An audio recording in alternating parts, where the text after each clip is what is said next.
Is complete for Clayton, first down and then some. Goodbye, Mark Clayton. To the 10, to the 5. Touchdown, Oklahoma. Incredible. This is 365 Sports. Motion by Oliver. Lucky will go the other way on the option. Pulls it down. Touchdown, Aggies. 365 Sports is presented by IdealMRI.com. High-quality MRIs for $497 or less. IdealMRI.com. Your health is important, so is your budget. McNabb, straight back. Left side, he's all alone. It's a touchdown. Conrad. A defensive breakdown, and Conrad was all alone. He goes into the end zone for the second touchdown. Nobody was over there. 365 Sports is also brought to you by Texas Farm Bureau Insurance, protecting Texans since 1952. Maurice Claret is the tailback, or the single back. He's got it. He's got a touchdown. 365 Sports is turbocharged by Unite Private Networks. Find out more at uniteprivatenetworks.com. Hello, end zone. Won't catch it. LaMichael James, and ladies and gentlemen, right now, this young man is a Heisman Trophy candidate. Now here's David Smoak, Paul Catalina, and Craig Smoak. All right, here we go on this Monday, May the 12th. Much to get to today, including a very interesting start of a series in college football. Garrett Ross running the mothership. Andrew is already putting together the polls for today. And as you see them, please vote. And then at the end of the show, following Paul's Top 5, we will unveil the overall results. Paul Catalina, Craig Smoak, welcome. I'm David Smoak, and thank you very much for your time. So there were a couple of stories, of course, about college athletics and the way it's run or who should run it or what other things should change. But this was refreshing. Earlier today, SMU and LSU announced that they're going to play. They're going to play in a back-to-back home-and-home series, renewing a rivalry. The last time I think it was 1934 when these two played. And, last week we were discussing how there's the possibility the SEC goes to 9 games, and then there's a possibility the Big Ten and the SEC have maybe a scheduling alliance for 1 game each year, and that there wouldn't be opportunities for teams in the ACC and Big 12 to play those schools unless it's already set. But you know what? Good for SMU, good for LSU.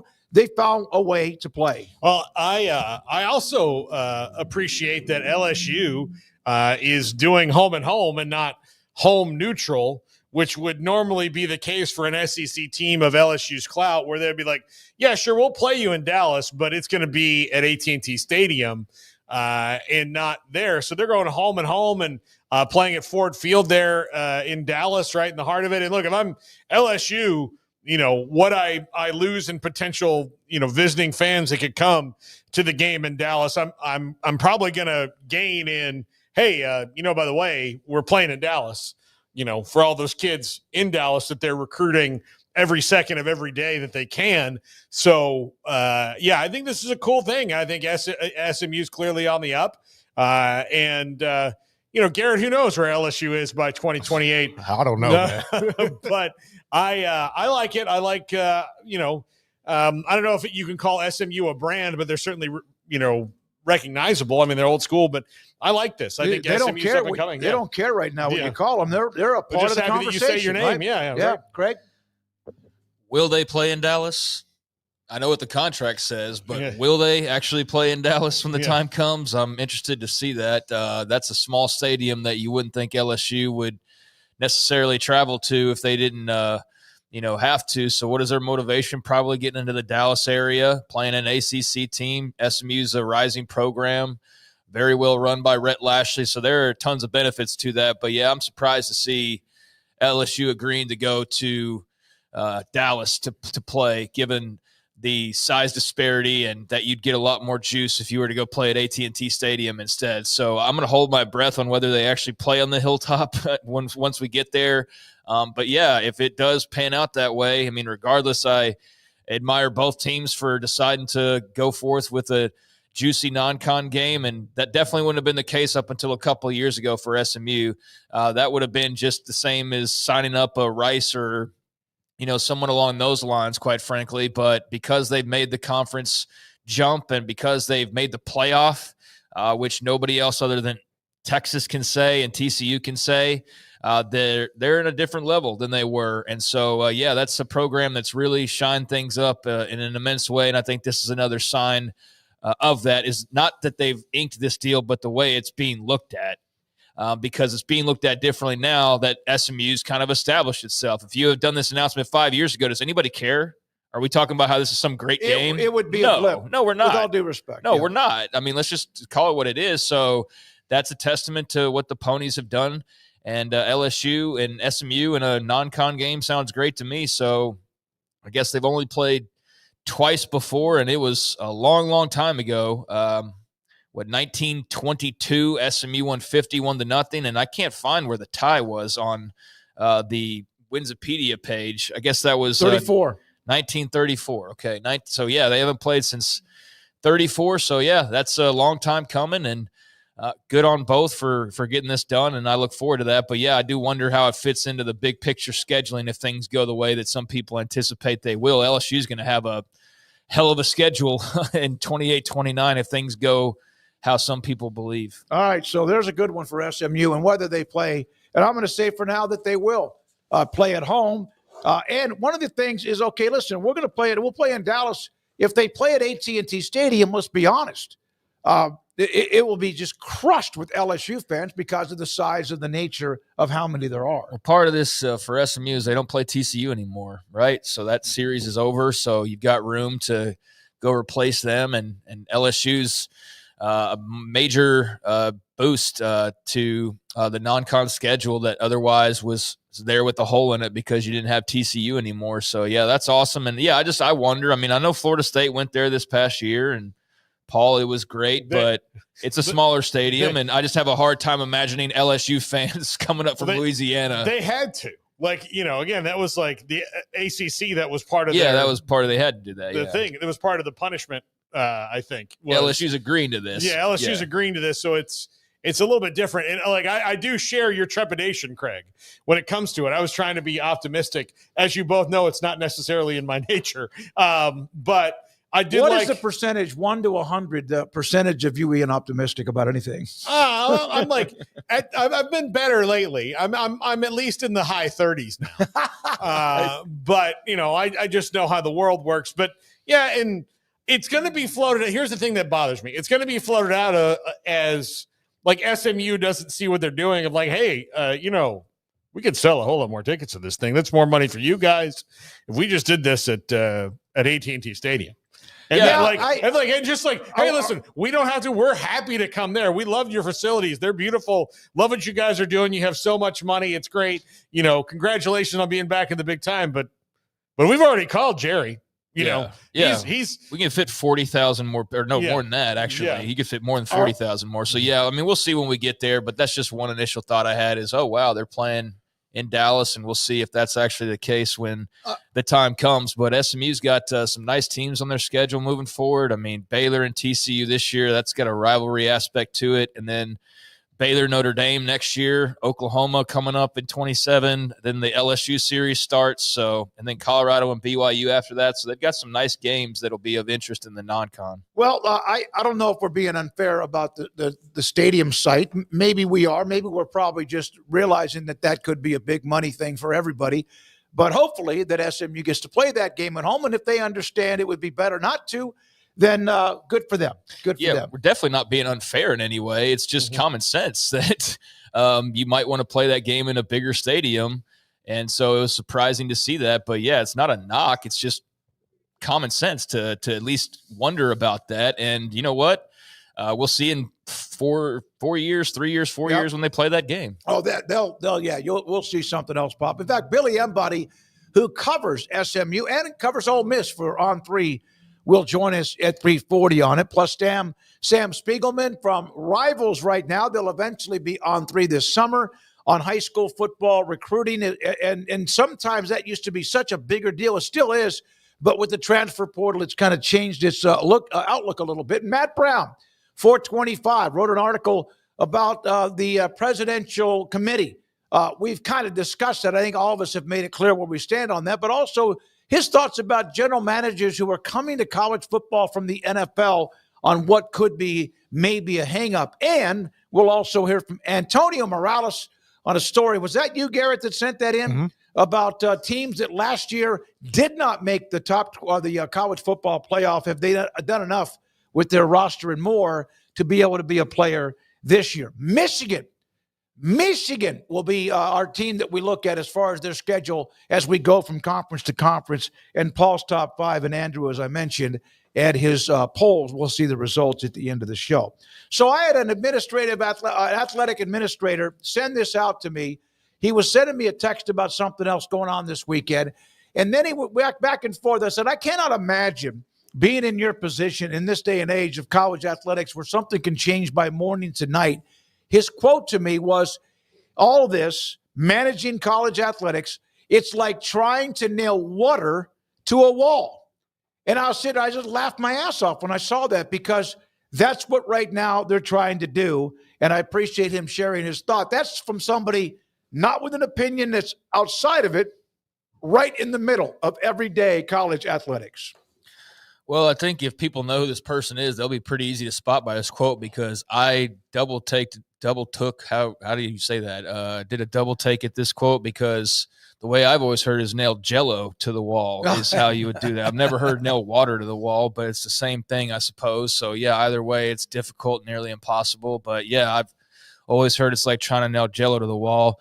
So they have their own unique spin on it, and maybe that outs them to somebody who's like, I've only heard that water to a wall from Sam. There's only one person in my lifetime that's ever said that. But either way, I mean, yeah, that's what it is. It's crazy. It's nonsensical in a lot of ways. It's never-ending, just story after story of how crazy it is, to the point of I'm going crazy talking about how crazy college athletics is. Yeah, and there's no real end in sight. I think that's the thing that's frustrating, is like, if we knew that like there were actual functional things going on that both sides intended. That's the thing I think that is, I think most distressing to everyone, is that there's not, that's the thing I think the NCAA doesn't quite understand. There's not a lot of motivation for the players to do anything that doesn't involve collective bargaining, because what's their motivation to just agree to something or do anything that's going to take away what they have now? There's nothing. The NCAA should know this, because they were in the exact opposite position until just recently. So what's going to bring, the players' side to a negotiating table if all you appear to be trying to do is put the genie back in the bottle or nail the water to the wall? Like, that, I think, is the most distressing thing, because outside of continuing to get sued and the players continue the winning lawsuits, I don't really see where there's two sides that want to make a deal right now. Now, if there is something after the settlement that where the NCAA says, yes, let's collectively bargain and make sure this is, I think there's a ton of athletes that would be for that, because I do think there's a lot of people out there that would like to stay in the same place for a while and would not like to not see everything be so like back and forth, because they really do want to be athletes in the sense of, this is my team, I'm going to stay here. But as long as the market works the way that it works, there's not as much benefit to that. So yeah, that's where I think it's most distressing, is that the NCAA has yet to realize, like, look, you can try to get a little win in here and get some structure, or you can keep losing. And they've when do you want to negotiate? When is the time when you want to negotiate? When something's about to end, or when you say maybe you think something's not fair to you, right? So why would the players, you're right, why would they want to do anything? Why would they want to agree until someone says, no, you have to do one or the other, and neither one's perfect, but you have to do one or the other? Look, ceasefire happens when both sides are tired or one side has wiped out the other, right? And right now, the NCAA needs a ceasefire. And the only way that can happen truly is collective bargaining. Now, if you want to get in a room and set some, goal points as to how you get that done and still, kind of keep your backbone on one side of it, fine, do that. But know that like the days of you just writing down a rule and rubber stamping it and everybody having to deal with it are long gone. Yeah. And that's, I think, the real issue here, because they're trying to do that again. And I don't think that's really that's going to work. All right, there was one other note. Brandon Marcello, this came at the end of the week. Then we have some college baseball and a couple other nuggets as well. This was co-chair of the Presidential Commission on College Sports. His concerns about the Big Ten and SEC. The NCAA is broken. This is Cody Campbell. The NCAA is broken, but handing the keys to few fat cats is worse. America thrives on competition, not cozy cartels blessed by D.C. A very kind of self-aware statement. I mean, I agree with what he's saying. It's weird that he's saying it because he appears to be kind of, I mean, he's an oil billionaire. The billionaire is just one of us, yeah. Paul. I mean, like, it's just weird that it's weird that he's saying it and saying, well, no, I'm different than the other ones. And maybe he is. I'm not trying to take that away from him, but it is very weird that you're doing that. And then by saying that you don't want cozy cartels blessed by DC to run it, then why are you asking DC to fix it? Because that's what they are.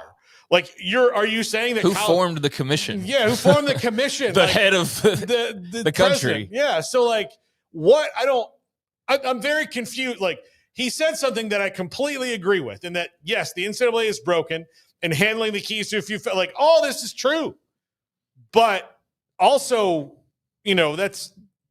Why can't you just enjoy that? I think, I mean, like, yeah, I can't. I mean, this this isn't like anyone circle around to fool you. I like it. I like. Yeah, what he I mean, said, but Paul's right. You like it, but you're just reading the part that you like, and you're ignoring the part that doesn't make as much sense, which is what Paul is pointing out. Yeah, so that's what happens all the time now. Is people read a headline and they ignore the part they don't like. They think that that's not real, and then they just agree or thrive on the part they do like. So I agree with him. The NCAA is broken.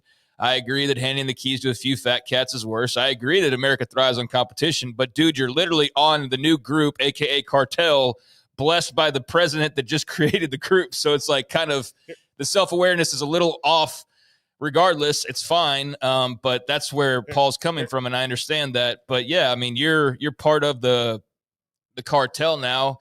And I guess the good thing is that you at least have a different point of view than probably Nick Saban and others that might be a part of this. And I said on Friday, I think it'll be good for the Big 12 and probably the ACC as well. And maybe even the other conferences below them, that you have somebody that's not Mr. Big 10 or Mr. SEC that's actually going to have their viewpoint in mind. I think that's a good thing and can only be helpful. I don't know if it ever amounts to anything, but it's certainly better than the alternative. And so, I'm with him. But, he was blessed by D.C., so that part of it's kind of off mark. Let me illustrate why it's confusing me, Smokey. I'm going to do a little visual demonstration right here. It's like me sitting here going, you know what's the matter with this city is all the damn littering. Yeah. I mean, like, okay, and then I just threw trash on the ground. Well, I could also not litter. And of anybody who has the power to do anything differently, it's a guy with all the money in the world. So maybe he's doing that. It just confuses me here. All right, here's a quote from Nick Saban. Good analogy there. Yeah. It's whoever wants to pay the most money, raise the most money, buy the most players is going to have the best opportunity to win. I don't think that's the spirit of college athletics, which is exactly what a lot of these NIL collectives and or in the case of Cody Campbell and other billionaires are doing as we speak. Read Nick Saban's comment again, please. It's whoever wants to pay the most money, raise the most money, buy the most players is going to have the best opportunity to win. I don't think that's the spirit of college athletics. Who's been the team we've talked about all offseason, and why have we been talking about them so much? Because they have loaded up they've been buying players and doing all of that. Yeah, okay. And look, good for Cody Campbell that he can do that for Texas Tech. Good for Texas Tech that it's happening to them. And they're one of the lucky few who has somebody that this is their passion and that they want to pour superfluous funds in. But it's confusing hearing it. It's like Cookie Monster telling me to diet. I don't understand. I don't get it. I'm really, really confused by all of this. Well, it's not that complicated. It's just it's kind of a funny quote because it doesn't make a whole lot of sense coming from who it's coming from. But I think in the spirit of competition. I do think he has the right things in mind. I just think that when you're talking, you have Saban on the one hand talking about people buying teams, and the other guy that's been announced is the guy who's literally made all of the headlines this offseason for buying the number one transfer portal class. It just kind of doesn't jive exactly. So that'll be an interesting partnership, and I do think it's beneficial for everybody that Cody Campbell's a part of it. But yeah, the quotes, you can kind of take those a different kind of way, and they can kind of seem silly given who they're coming from. And just as much as it can sound silly hearing Nick Saban bitch about stuff like, dude, you were blessed more than anybody by the lack of NIL for the long time. And then it's all of a sudden your ears got really on alert, and your feelings got a lot more public about the state of things when all of a sudden Alabama just didn't have the inherent advantages that they always had, right? So to hear this guy also talk about these things, it's like, well, yeah, you're not pro player in the way that, if it was up to you, you'd probably allow players to get paid, but nowhere near the way that you are. So it's just funny coming from Saban, like, that he and Campbell are leading this up. I'm interested to see who the rest of the folks are that are a part of this. But, I'm glad that there's at least some attempt to try and figure some things out. I wonder if Nick Saban looks at the way NIL flips so quickly in college athletics, which allowed others to play in his atmosphere at Alabama. Remember when he hated the spread offense? Could not stand it. And part of it was at sometimes his great defenses, no matter how talented and deep they were, couldn't stop it. So what did he do? He learned his offense to play it. Plan A was to make a rule. No, and then when plan A failed, that you couldn't make the rule. The only rule they changed was if you sub, the defense can sub. Like, that was the only thing that happened to slow down the no-huddle spread offense. So then what did he do? What Nick Saban was great at is he would say, like, these things are a problem, and if they continue to be unregulated, I'm going to have them too. So while I don't really like it, if you're going to give me an Uzi, then I'm going to shoot an Uzi. If you're going to give me a grenade launcher, I'm going to do that, and that's what he did. And now he's going back and trying to fix some of that, and I admire him for putting his expertise into it. It's just, again, it's are you going to do anything? Does this President's Commission come out with anything, or is this just another commission from a different person? I hate committees. I do. I've been on few. Some of them have actually gotten something done. I just feel like committees are made, you think, for the right, and yet again, it just seems like it takes forever and ever for any of them to actually get anything done. I think it's interesting, different perspectives. A guy who's from the non-coach side of things, but a former player and a big-time booster and a very successful businessman, and somebody who's very deep into NIL. On the other side, you've got the greatest coach of all time and somebody who's coached recently and had to deal with the transfer portal directly. And so they might not be on the same page on everything, but I would imagine there's definitely going to be some interesting conversations. And I don't know that it ever amounts to anything actually substantial, or if this is all just for show. But thank you for dropping this news in the offseason. We appreciate that and giving us something to talk about that's certainly interesting. And maybe it does end up mattering in the long run. I'm just not going to hold my breath with a political committee because right now it's just a lot of headlines. All right. Over the weekend, there has been a change in the college baseball top 25. I think MC Gusto might be a part of our show today, and he's the one that kept banging that drum, and we've been able to do a little bit more about it. LSU, Garrett, my God. What a day for LSU. Number one in the country. Florida State, just, Paul, they can't quite get to one, but they're in pretty good shape. Texas had a weekend where they lost 2 out of 3 to Florida. Then you see North Carolina, Oregon, among others. Oregon State's up a notch at 7. So let's see. You see Irvine. There's Coastal Carolina. I don't know if there's anybody else new that joined the fray, maybe at 25. But there's a new number one in baseball. I think Florida came in to the poll down there at 23 because I don't think they were in last week. I think they came in. Yeah, they came in. You know, you beat the number one team last week, 2 out of 3. You get in. 24 Dallas Baptist, which has been a part of the top 25s many other times in years past. I'm a little nervous for West Virginia. They're right there with 16, right? So they're probably going to host, I would think, because there's a couple of teams with smaller facilities there. out in front of them that would. So they're probably going to host. I'm curious about Tennessee, Garrett. That's now maybe out of lost hosting what, 2 out of 3 to Vanderbilt. Yeah, Vanderbilt got them this weekend. Yeah, that was a they did not have fun playing each other. That's for sure. They hate each other. Yeah, they hate each other a lot. But yeah, so Tennessee, last year's defending champion, finds themselves on the cusp of not hosting. They're going to be in. They're fine, but on the cusp of not hosting, and that's pretty crazy.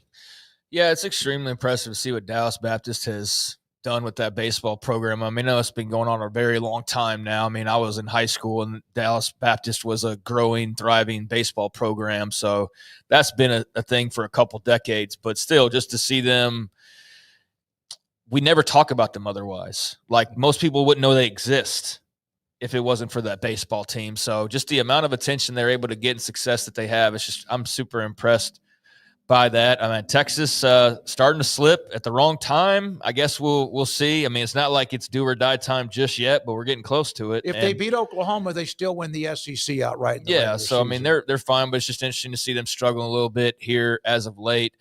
So yeah, that's it's a nice little shakeup at the top, but nothing too crazy. LSU at number 1. I know it makes Garrett happy, so. The SEC, I mean, just look at all those teams in that top 25. Well, what does it say that the winner of the regular season's 3rd and LSU it's crazy. is in 1st? And that's timing. We remember Arkansas swept Texas and beat them up pretty good. And then Florida is not very good, although they've moved into the top 25 after winning 2 out of 3. And Big 12 really struggling. Yep. I mean, just West Virginia in the polls at this point. Arizona dropped out, but ACC's got nice representation. Duke and North Louisville Carolina, and Clemson and North Carolina State. I wouldn't have necessarily guessed they'd have that many teams in there. Just, I don't know. I guess I'm dumb like that. But, Louisville's in it? I mentioned Louisville. Oh, okay. So yeah, just that's what jumps out to me on this poll, and I'm ready to start seeing the Jello shot counter at this point. Let's get to that stage of things. So it's do or die time. It is, but I'll tell you the top 3 there. I was very disappointed in Florida State's performance last year. They really failed in the Jello shot. Well, LSU set the bar so high. I mean, it's ridiculous. So they wake up with Jello shots. That's how they start their day. It's like a glass of milk. The problem is that what LSU has is I think they've got one guy a donor, like a bulk buy, like so a guy what? No. But like if the other schools don't have this, is that one guy every year that's decided here's what I'm going to do. I'm going to buy 10,000 Jello shots, and I'll call up and I'll give the bar my credit card, and then anybody wearing purple and gold who walks in the door, they're getting free Jello shots until 10,000 is out. Garrett, and then everything on top of that. If you were in Omaha, yes. Would you wear purple and gold? Yes. And would you go in there to get free Jello shots? Hell yeah. Yeah. Okay. All right. Got to. You are a terrible person. All right. So, but Oregon, that's pretty cool to see Oregon in a sport they're good at, but you don't see. But they've been throughout that top 5 and 10 most of the year. They've had a good baseball program. Yes, I mean, that's not anything new. But yeah, I guess it's unique to see them with not a whole lot of Big Ten representation. And not that the conferences matter all the time and everything, but just kind of breaking down, you see UCLA, right? The SEC's obviously got a bunch of teams, and you see that the Big Ten's actually got maybe more than you'd expect, or the ACC, like I mentioned. And yeah, it jumps off to me that only West Virginia is sitting there in the top 25 from the Big 12 at this point. So, and then, I mentioned DBU, and there's some others that are cool too. I love it that Oregon State is still good in baseball, that they have not allowed of course, it's just been a year, but they have not allowed the transition to where they are. The pack, maybe whatever number you want to put next to it, is at number 7. And they won a title or two, I think, in the last decade or so.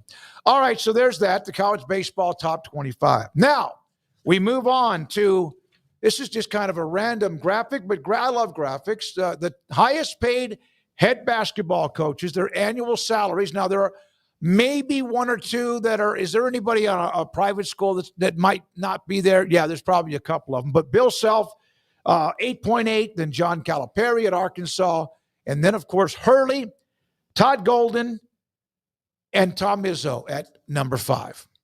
Yeah, all these guys have won titles. How many has Izzo won? I think just the one. He's got that one. He's got the one. Yeah. I almost feel like, he should have three. Calipari only has one. Bill Self and Dan Hurley obviously have more than one. And what a great job Todd Golden's done at Florida. And what a year they had. Yeah. Just a phenomenal run for him. Yeah. I mean, listen, when Todd Golden sets his sights on something, he doesn't stop watching it. He stalks everything. I'm not even going to giggle for you. Stalks everything. I'm not going to giggle for you. But no, this is unbelievable. Tomorrow we'll do basketball. Today we're doing football in the top 5, but bang for your buck head coaches. And for basketball, it would knock your socks off some of the bargain deals that you're getting on elite coaches. Guys who hang with these guys all the time. In basketball. Basketball. All right. Now in football, it was a little bit harder to do because you have this clump. I could easily do a list of I could do top 20 guys who get paid too much money based on the results. Now, sometimes it's their fault, sometimes it's not, but there's that one's easier to do. Yeah, this just makes me realize that your question from the other day is a little bit different than I first, I guess, kind of understood it. You had a question about, were we going to see a day where a player's making more than his coach? And this clearly says no. I thought that if it was going to happen, it would happen in basketball more than it would happen in football. I guess it could happen in the lower, once you start getting down into the couple million a year head coaches. But as far as the top guys, even AJ DeBonsa, who there's a big to-do about BYU, he's making reportedly $7 million. But what's the catch there? That's over his entire career there. That's what he's scheduled to make, right? Or whatever the years that they agreed to with his NIL package and all of that in total. So, I don't think there's going to be too many times where a player's making, to your question, more than the head coach. In football, I think we all said, that's pretty much impossible. You have to have – I know technically Arch Manning doesn't get, the traditional from the school money or whatever. He's all NIL promotions and commercials and things like that. But he would have to go to Sam Houston for the player to make more than the head coach, right? So I guess in theory that's possible.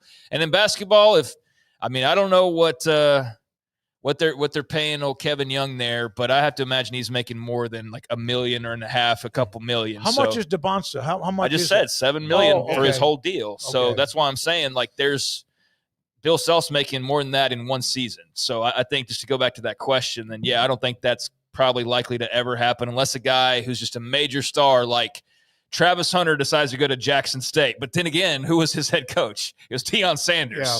So barring a Travis Hunter going to Jackson State and playing for Joe Smith, who's making $500,000 or whatever it is, I don't think that's probably very likely to happen, although it's not impossible. I can tell you that of the schools that I was not able to find bang for your buck money on, actually Baylor's is listed, which I was surprised about, with both coaches, although one of them I think is underestimated. But Kevin Young, I don't know how much. How much do they have for But he's Scott making Drew? more than a couple million. I mean, I would think. Yeah. So To leave the NBA? $5.4 million. Yeah, that's pretty close with Scott Drew. They had 4.5 for Dave Aranda, which I think is a little bit low. I think that's low. I think for Scott, 5.5. Yeah. I mean, you won a national title. And so, then that's had valuable. Kentucky beaten down the door. But he's not paying more than $5 million for a recruit per year. Maybe a full you're guaranteed to stay for 4 years type of guy, but that's not anybody that's going to be worth that money is saying, oh, I'll be here for 4 years. They're going to be there for a year. So Rob Wright, what was the report? $3 million. That was discussed. So Scott Drew, Scott Drew makes almost double that. Can you put that list back up? Keontae George was $3 million. I remember as well. Scott Drew makes almost double that. But he was getting paid. Yeah. And a lot of it was Gatorade with Keontae George. So 2 years ago, there was a list. John Calipari 2 years ago was making 8.5. Self was making 6. Paul, he's now jumped a couple, 0.8 million, 2.8. Rick Barnes is near 5.5. Bruce Pearl, that same number, among a couple of other coaches that are not at least on that particular list. Now, one other college basketball note. Remember, Ross Hodge was hired, right, by West Virginia, former junior college coach, and then he went to North Texas, followed Grant McCasland. McCasland goes to Tech. Now Hodge is at West Virginia. And we've had Johnny Estelle on the show before.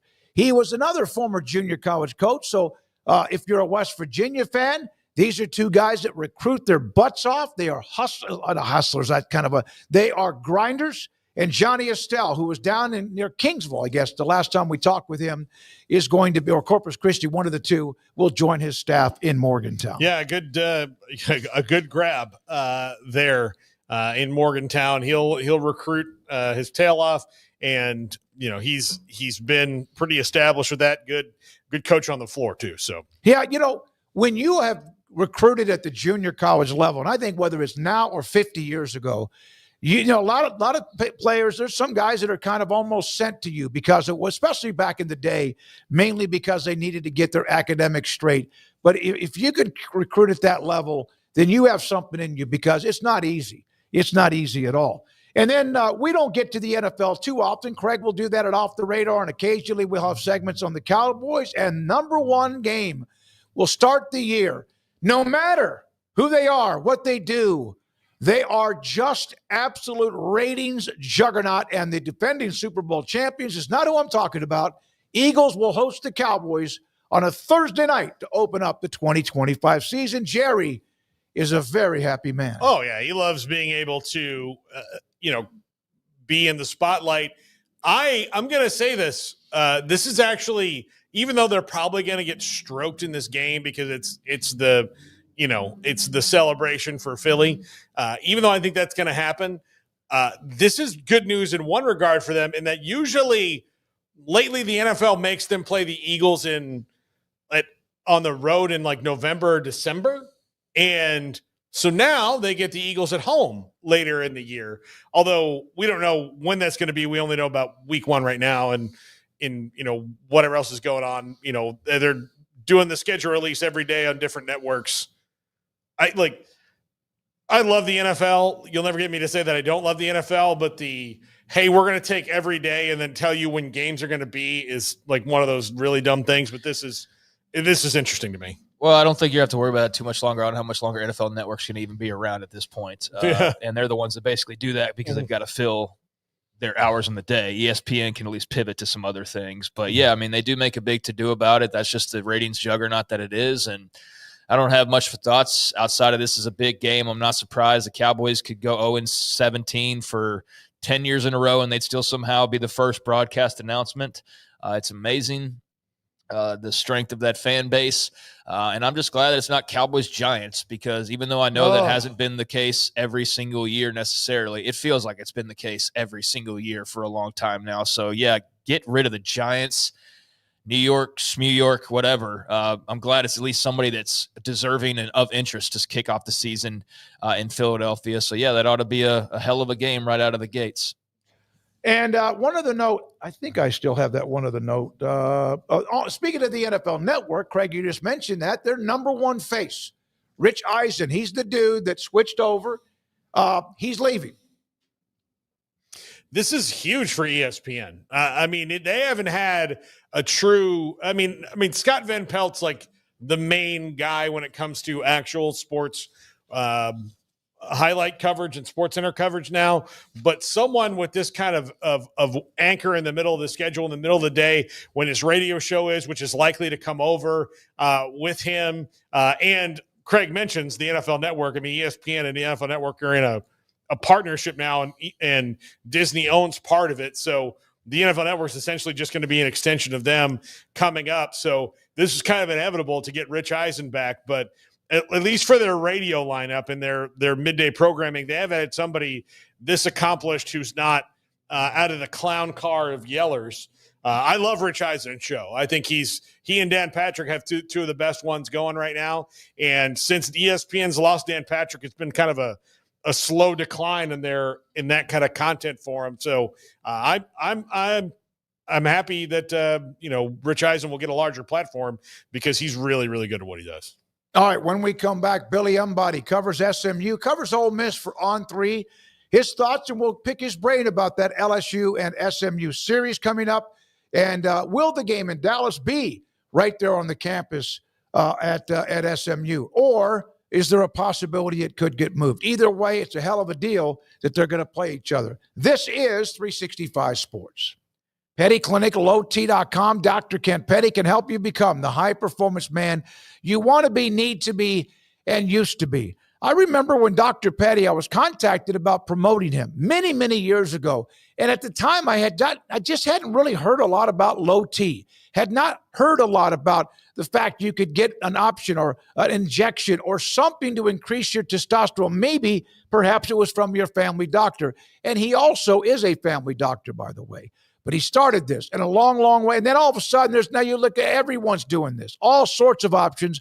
But Dr. Petty's your go-to, and he's worth the drive in from wherever you might live to get at least his advice, consultation, and perhaps your low-T injection. PettyClinicalOT.com. Connect with them and tell them that you have symptoms that you hear about could be low-T problems.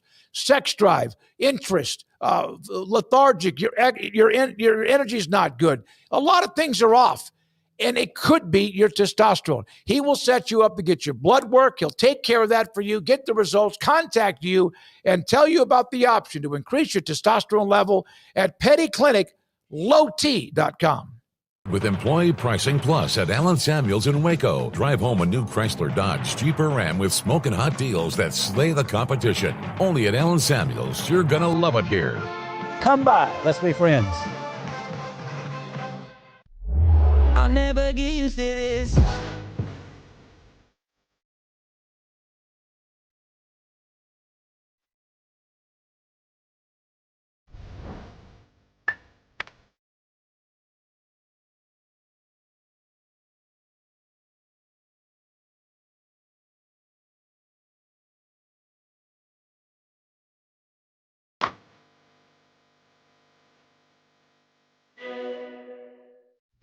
Developed by Startup Waco, a nonprofit organization, GXG is a program designed to support the entrepreneurial development of Baylor University student athletes through NIL activations. The program helps student athletes maximize their platforms and offers a comprehensive support system for them to create and grow new businesses that not only benefit themselves, but also uplift the local economy.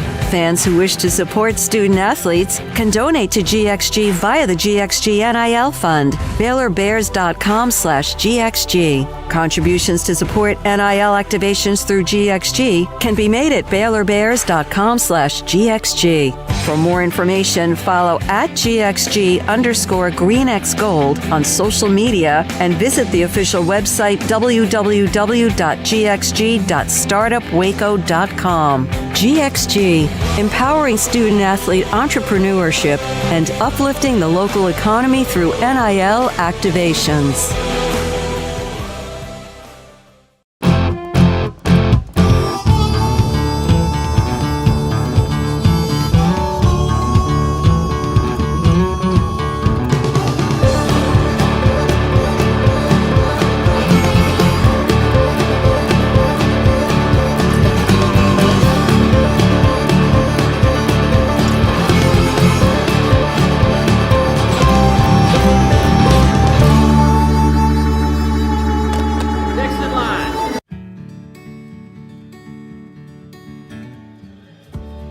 Whatever it is you wrangle, whatever seeds you sow, no matter what you nurture or what you choose to grow, at Texas Farm Bureau Insurance, we're proud to protect all Texans. The Jeep Celebration event is on at Allen Samuels in Waco. Get the luxurious 2024 Jeep Grand Wagoneer with a huge $13,000 dealer discount plus 0% financing. Or take home a 2024 Jeep Wrangler Rubicon, $15,000 off or 0% for 72 months. Plus, drive a 2025 Jeep Compass for just $25,900. Big savings, legendary Jeeps. Only at Allen Samuels in Waco. Come by. Let's be friends. This is 365 Sports. The 3 o'clock hour is sponsored by Waco Custom Marketplace. Meats, sweets, Texas treats, and a cut above the rest. 425 Lake Air Drive, Waco. On 3 Sports writer and Billy Embody, there he is, joins us. that smile on his face. Joins us on 365 Sports. Craig Paul, David Smoak. All right. Did you know about this LSU series that was going to be announced? And what's been the reaction to it at the Hilltop?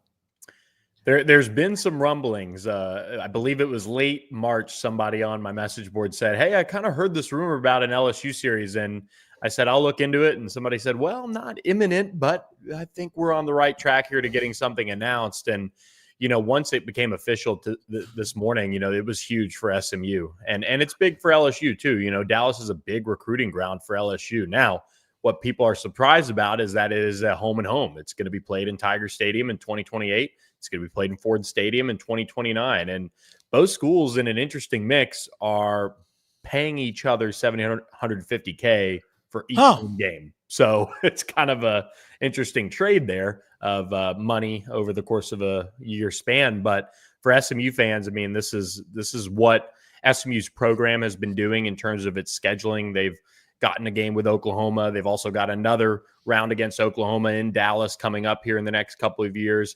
They've got some other big name marquee matchups in the non-conference, scheduled. They play Baylor this year. They of course got their series ending with TCU, but then you've got Baylor on the schedule for the future as well. So they're trying to schedule up in terms of their non-conference, and this is just the latest example of that.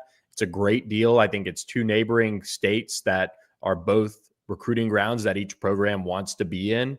And for SMU, their ascent into the college football playoff has kind of legitimized them as a program that, LSU can welcome into Death Valley, probably feel good about their chances at night in all likelihood in Tiger Stadium. And then you've got SMU hosting them the next year. And Rhett Lashley's been very adamant, and their program has proved they'll play anybody really, anytime, anywhere. They're not afraid of scheduling good road matchups for this fan base to go and enjoy, and then get the return trip on the other side of it. So this is another good move by SMU. And again, they're just showing that they're not really afraid of anything. But LSU fans are certainly a little ticked that it's not in Jerry World as one would expect. That's what I was going to ask you. There's no chance of it moving that, right? Like, they're not going to do the thing where they like, hey, it could be at Jerry World. We'd all make that much more money. That's $750,000 each. Does that kind of cancel out that possibility of them getting at least the possibility brought up of it moving? I'm not going to rule out anything completely because you just never know, but I'm pretty confident this one's going to be played on SMU's campus. That's the setup of the contract. It was announced as a true home and home. I don't think LSU is going to be able to, flip it in that maybe year lead up to the game after it's played in Tiger Stadium. I just don't see that happening. SMU's really been investing in their stadium as well. It's no 100,000 seat Tiger Stadium, but the expansion of the Gary Weber End Zone complex is a really nice facility. It would not shock me if SMU's expanded its stadium by that point either. 5 years, 4 years is a long time, and SMU's been known to throw around some money quickly to get that expansion of the end zone complex in the ground and got it moving in time for this season. And a couple of prominent boosters have told me, once we did the kitchen, we realized we need to do the bedrooms and the bathrooms and the whole rest of the house. So there's some motivation to expand Ford, not make it, anything crazy, but there's the demand. You had BYU, FSU, you've got those games last year that were highly attended. Then you have your Louisville, Miami coming to town this year. You've got Baylor.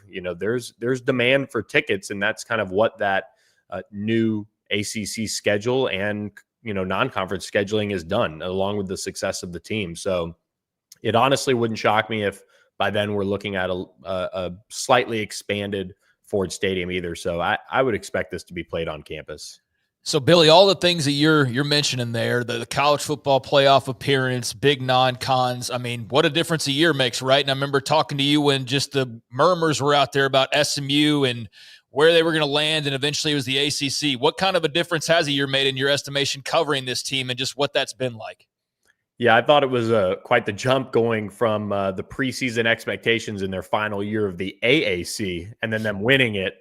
And then you go into the ACC and you say, well, no one's really made a move when they've moved up into the Power 5 ranks. Kind of want to be a little cautious here. I think I predicted 9 wins, and that was kind of that would have been the tops of as far as teams moving up. And then they go and did what they did, selling out Ford, going out and landing its highest rated recruiting class in modern program history, making the college football playoff, being probably a special teams play away that Rhett Lashley and his staff probably want back badly from going to overtime, and who knows, against Clemson, maybe you're beating them in overtime of the ACC championship. It truly is a crazy transition for this program, and they've already legitimized themselves because of their first year, not only in football but in basketball. You're even seeing the volleyball program do some great things as well. But that basketball program, kind of finishing off the year tied for 4th in their first year, said a lot. But as far as football goes, I mean, it's business as usual that you'd expect SMU to be among the top teams in the ACC and challenge for a spot in Charlotte. They've got Kevin Jennings back, and we know he's a starter, barring something crazy. They've got a good group around him, and they've got their entire coaching staff back. They were able to retain everybody, including Scott Simons, their defensive coordinator. So the expectations continue to now go up. And now it's the preseason expectations that are very high for this football team. And it's something that they'll have to navigate and go out and, handle early on with that test against Baylor too. All right, so we had Damon Evans on. It's been maybe three or 4 weeks ago. Really impressed with him, where he's been before, Georgia, Maryland, whatever.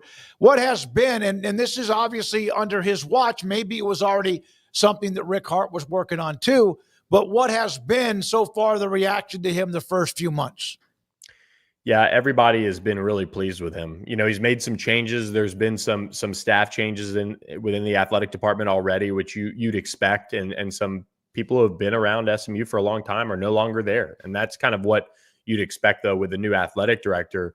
But he nailed his press conference. I mean, we do this for a living, right? Talking, and I don't think he uttered a single during his probably scripted, but also not off of a teleprompter speech in front of the SMU fans that were in attendance at his introductory press conference. And he hit all the things that I think SMU fans were looking for right off the bat. They want to be engaged in Dallas.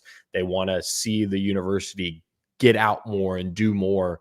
And they've really kind of stepped that up over the last few years. It hasn't been something that has been a negative. They just need to take everything to that next level. I think this fall, going back to the 2024 season and university leadership, seeing some of these other stadiums, seeing some of these other campuses in the ACC, really gave them a good perspective that, hey, look at us. We've done this $1 billion+ capital campaign. We've done this, we've done that, but it's not complete yet. The journey is really just beginning.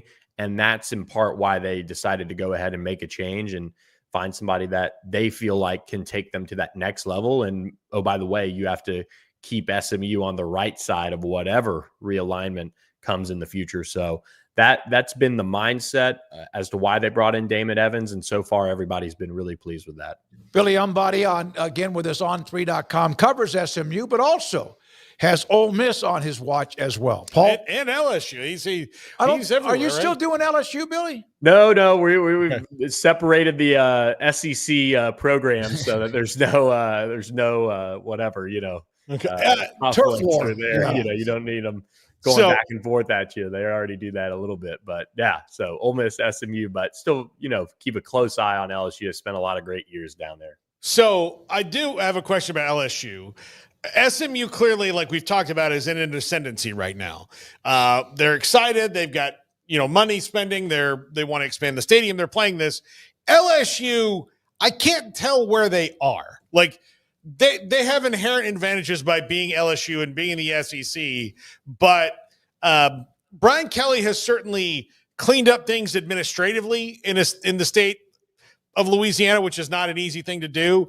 But they're missing. They don't feel badass anymore, Billy. Like that's where I feel like they're losing it. And I don't really know how to ask a question, but are they not badasses anymore? Yeah, I don't know how to answer that either, because this is where the cultural shift from Ed Ogeron to Brian Kelly really comes into play. He is a political science major who's navigated this and navigated that and was brought in to really give LSU a consistently high floor. And I said that when he was hired. I think Brian Kelly was going to give LSU fans definitely 9 wins, mostly 10 wins a year. But the problem is, where do you find those difference makers all together that bring you to that 12 win, that SEC championship, that national championship? And the combination of that first year where they went to Atlanta with the Jaden Daniels Heisman Trophy, you've got all these different pieces that haven't just, to use a Brian Kelly word, fallen into alignment yet for one magical run like they had in 19 and in the past. So I don't know if I don't think that's maybe the right way to look at it as far as the badassness of the program. Like, I think Garrett Nussmeier is a badass. They had a lot of guys that, went high in the draft. Will Campbell, certainly one of those, Mason Taylor, but they just haven't maybe had, and last year bringing in the entire new defensive staff and Corey Raymond back and Blake Baker and assembling the staff they did, that was the first year of that culture shift back, because the first 2 years, it definitely wasn't. There was zero badassness on that defense, really. And that was unfortunate to watch as somebody who saw so much talent roll through there defensively. But yeah, it's one of those things where it's hard, especially in this day and age, to get everything to come together for a magical year. SMU saw that this past year in a sense. But when you get a coach that is kind of aligned on getting everything as stable as possible, you almost miss a little bit of that disruption that maybe, like Ed Ogeron going out and saying, oh, it's me versus Cincinnati for Joe Burrow. I've got to recruit him. I've got to get a quarterback. I've got to do it. I've got to figure it out. Let me go hire Joe Brady just because the Saints recommended him. All those things were pretty wild to do. Yeah. Brian Kelly doesn't necessarily operate as much like that. So I don't know if that answered that at all, or was just incoherent rambling, but they're going to be a real good team this year. Billy, as for Ole Miss, I've seen them, bottom half or towards the end of the top 25 rankings has sort of been trickling out right now. But, man, I see so much about Austin Simmons. I mean, it's crazy. And I know you've covered so many great players, but can you just kind of put into context sort of the buzz around him and the expectations? I mean, with him taking over and Ole Miss trying to, make some noise. Yeah, they're going for a third straight 10-win season. And who would have thought? We talked about maybe consistency earlier. Who would have thought, all those years ago that Lane Kiffin would now have Ole Miss as one of the more stably consistent programs in the SEC with what they're able to do. Even though they lost a couple head scratchers last year, they're still a team that has assembled a lot of talent on the defensive line, which in the SEC is huge. They have some holes to fix in the secondary, but defensively, they're going to be very good again. Pete Golding's one of the best. Offensively, they replace so much. But Austin Simmons isn't getting talked about like any of these quarterbacks that have sat around maybe a little bit or have gotten a game rep here or there. And he's not getting talked about like some of those guys are. Like Austin Simmons went into the Georgia game, led a touchdown drive, and helped Ole Miss win that game against Georgia. I mean, he has that experience in high-pressure situations now. Arch Manning is getting a ton of buzz for a lot of great reasons. And I see what Arch Manning could be, and he's going to be a good one. But Austin Simmons, his athletic profile with the baseball background, him focusing solely on football now, he's super mature. He's already graduated from Ole Miss at 19 years old. He really has, I think, a lot of the physical tools that, as far as starting quarterbacks go in the SEC, there's probably a handful of them maybe at the top that have this type of athletic profile. And Austin Simmons is going to get into that Lane Kiffin offense. And I think he's going to have some learning experiences early in the season. But athletically, there's so much to like. There's so much talent there. And he's shown enough that Ole Miss still should be probably more in that 10 to 15 range with him. Like, no disrespect to Auburn, but I know they've done a lot. But Jackson Arnold going there doesn't necessarily take them from a non-bowl team, in my opinion, to top 10 preseason. So there's a little bit of that kind of almost wish casting out there from time to time in these preseason top 25 polls. Ole Miss has been consistent. I think when you have a defense like they have shown to have over the last few years, couple that with Lane Kiffin's offense, if they get a run game this year to help out Austin Simmons, something they did not have last year, they'll be dangerous once again, and they'll be challenging for a spot in Atlanta. Thank you, Billy. Appreciate it, buddy. Good stuff. The knowledge, insight, and the stories. And the game right now, that LSU and SMU game in Dallas, scheduled for Ford Stadium, but we'll see when we get there. I hope for their sake that it is, but I get if it was to change. Speaking of SMU, they had a big weekend in recruiting. Sam Spiegelman from what is still Rivals and eventually will be a part of On3 will join us in the next segment. Craig, you wanted to add into that? When we come back, we talk high school football recruiting. Oh, remember that there is still that. We'll have him. He's next. This is 365 Sports. The Baylor Club inside McLean Stadium, where this Wednesday night we will have our annual Academic All-Stars banquet honoring 20 student athletes who will be a part of it, honoring each one of them for what they've done more and as much when it comes to in the community and also organizations and their academics than anything they've done in sports. By the way, they continue to Club Eats to Go. Meals that feed families of 6, including a round Italian bread loaf and your choice of tossed salad with ranch or balsamic vinaigrette or Caesar salad. Meals are partially cooked and come refrigerated. The products must reach a certain internal temperature. They put that in this note because obviously for safety. Orders must be placed in advance, which is by Tuesday, tomorrow at 2 o'clock for pickup. Contact the Baylor Club. Go to BaylorClub@invitedclubs.com to place your order, or you can go to their menu at the Baylor Club and their website. So that's what they have every week, but need the order in by Tuesday at 2.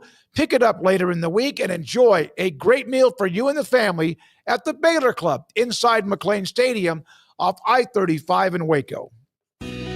Let Camille Johnson Realtors guide you seamlessly through the process of buying your dream home or selling your current one. Commercial, farm and ranch, or residential, Camille Johnson Realtors can smoothly and successfully lead you through any transaction. With a team of 28 experienced agents who are excited about serving you, Camille Johnson Realtors services the entire greater Waco area. If you're in the market to buy or sell, contact Camille Johnson Realtors, 104 Midway Center in Woodway, or find them online at www.camillejohnson.com. Camille Johnson Realtors, elegant, charming, warm. Welcome home. Pizza, burgers, and Bears football. There's no place around Waco that serves them all other than Bubba's 33. Come show your green and gold and enjoy some of Waco's best food and beverages while watching your favorite team, the Bears. When real Bears fans get hungry, Bubba's 33 is the #1 spot for ice-cold drinks, hand-stretched, stone-baked pizzas, and bacon-infused burgers. Join us for indoor or patio dining. Bubba's 33, Waco's restaurant and proud supporter of Baylor Bears football. Sick 'em, Bears. Don's Humidor, your home with a 48-foot walk-in humidor with the elite cigar brands from around the world, including the #1 cigar of the year, Aging Room Cuatro Nicaragua. Plus, they have the great brands like Macanudo and Artur Fuente, Rocky Patel, Aston, and so much more. CBD, great for sore muscles, aches and pains, sleep, Vita Dreams, and anxiety, mild depression, general health and wellness. Their staff very knowledgeable on the subject. Don's Humidor in the Townwood Shopping Center off Valley Mills in Waco. Ready to take your business to the next level? Carrion Solutions has got you covered. We deliver world-class IT consulting, including Quest On Demand and Migration Manager, M365 and Exchange migrations, Active Directory assessments, security hardening, and Windows Server upgrades. Our experts specialize in consulting, monitoring, support, and managed IT services. We promise vision, professionalism, and unbeatable value. Satisfaction guaranteed. If you're not happy, we make it right. Remember the name Carrion Solutions. For more info, email sales@carrionsolutions.com or visit carrionsolutions.com. That's CARRION solutions.com. Carrion Solutions, IT success guaranteed. At Ideal MRI, we feel blessed to be part of the Waco community. We're a small family business here in Central Texas. At times like this, the cost of healthcare has never been more important. And unfortunately, significant illnesses and injuries still occur. And that's why Ideal MRI is open and here to serve you through this difficult time. So if you need an MRI, ask your doctor about Ideal MRI. You can schedule online in minutes at idealmri.com or call 833-IDEAL-MRI.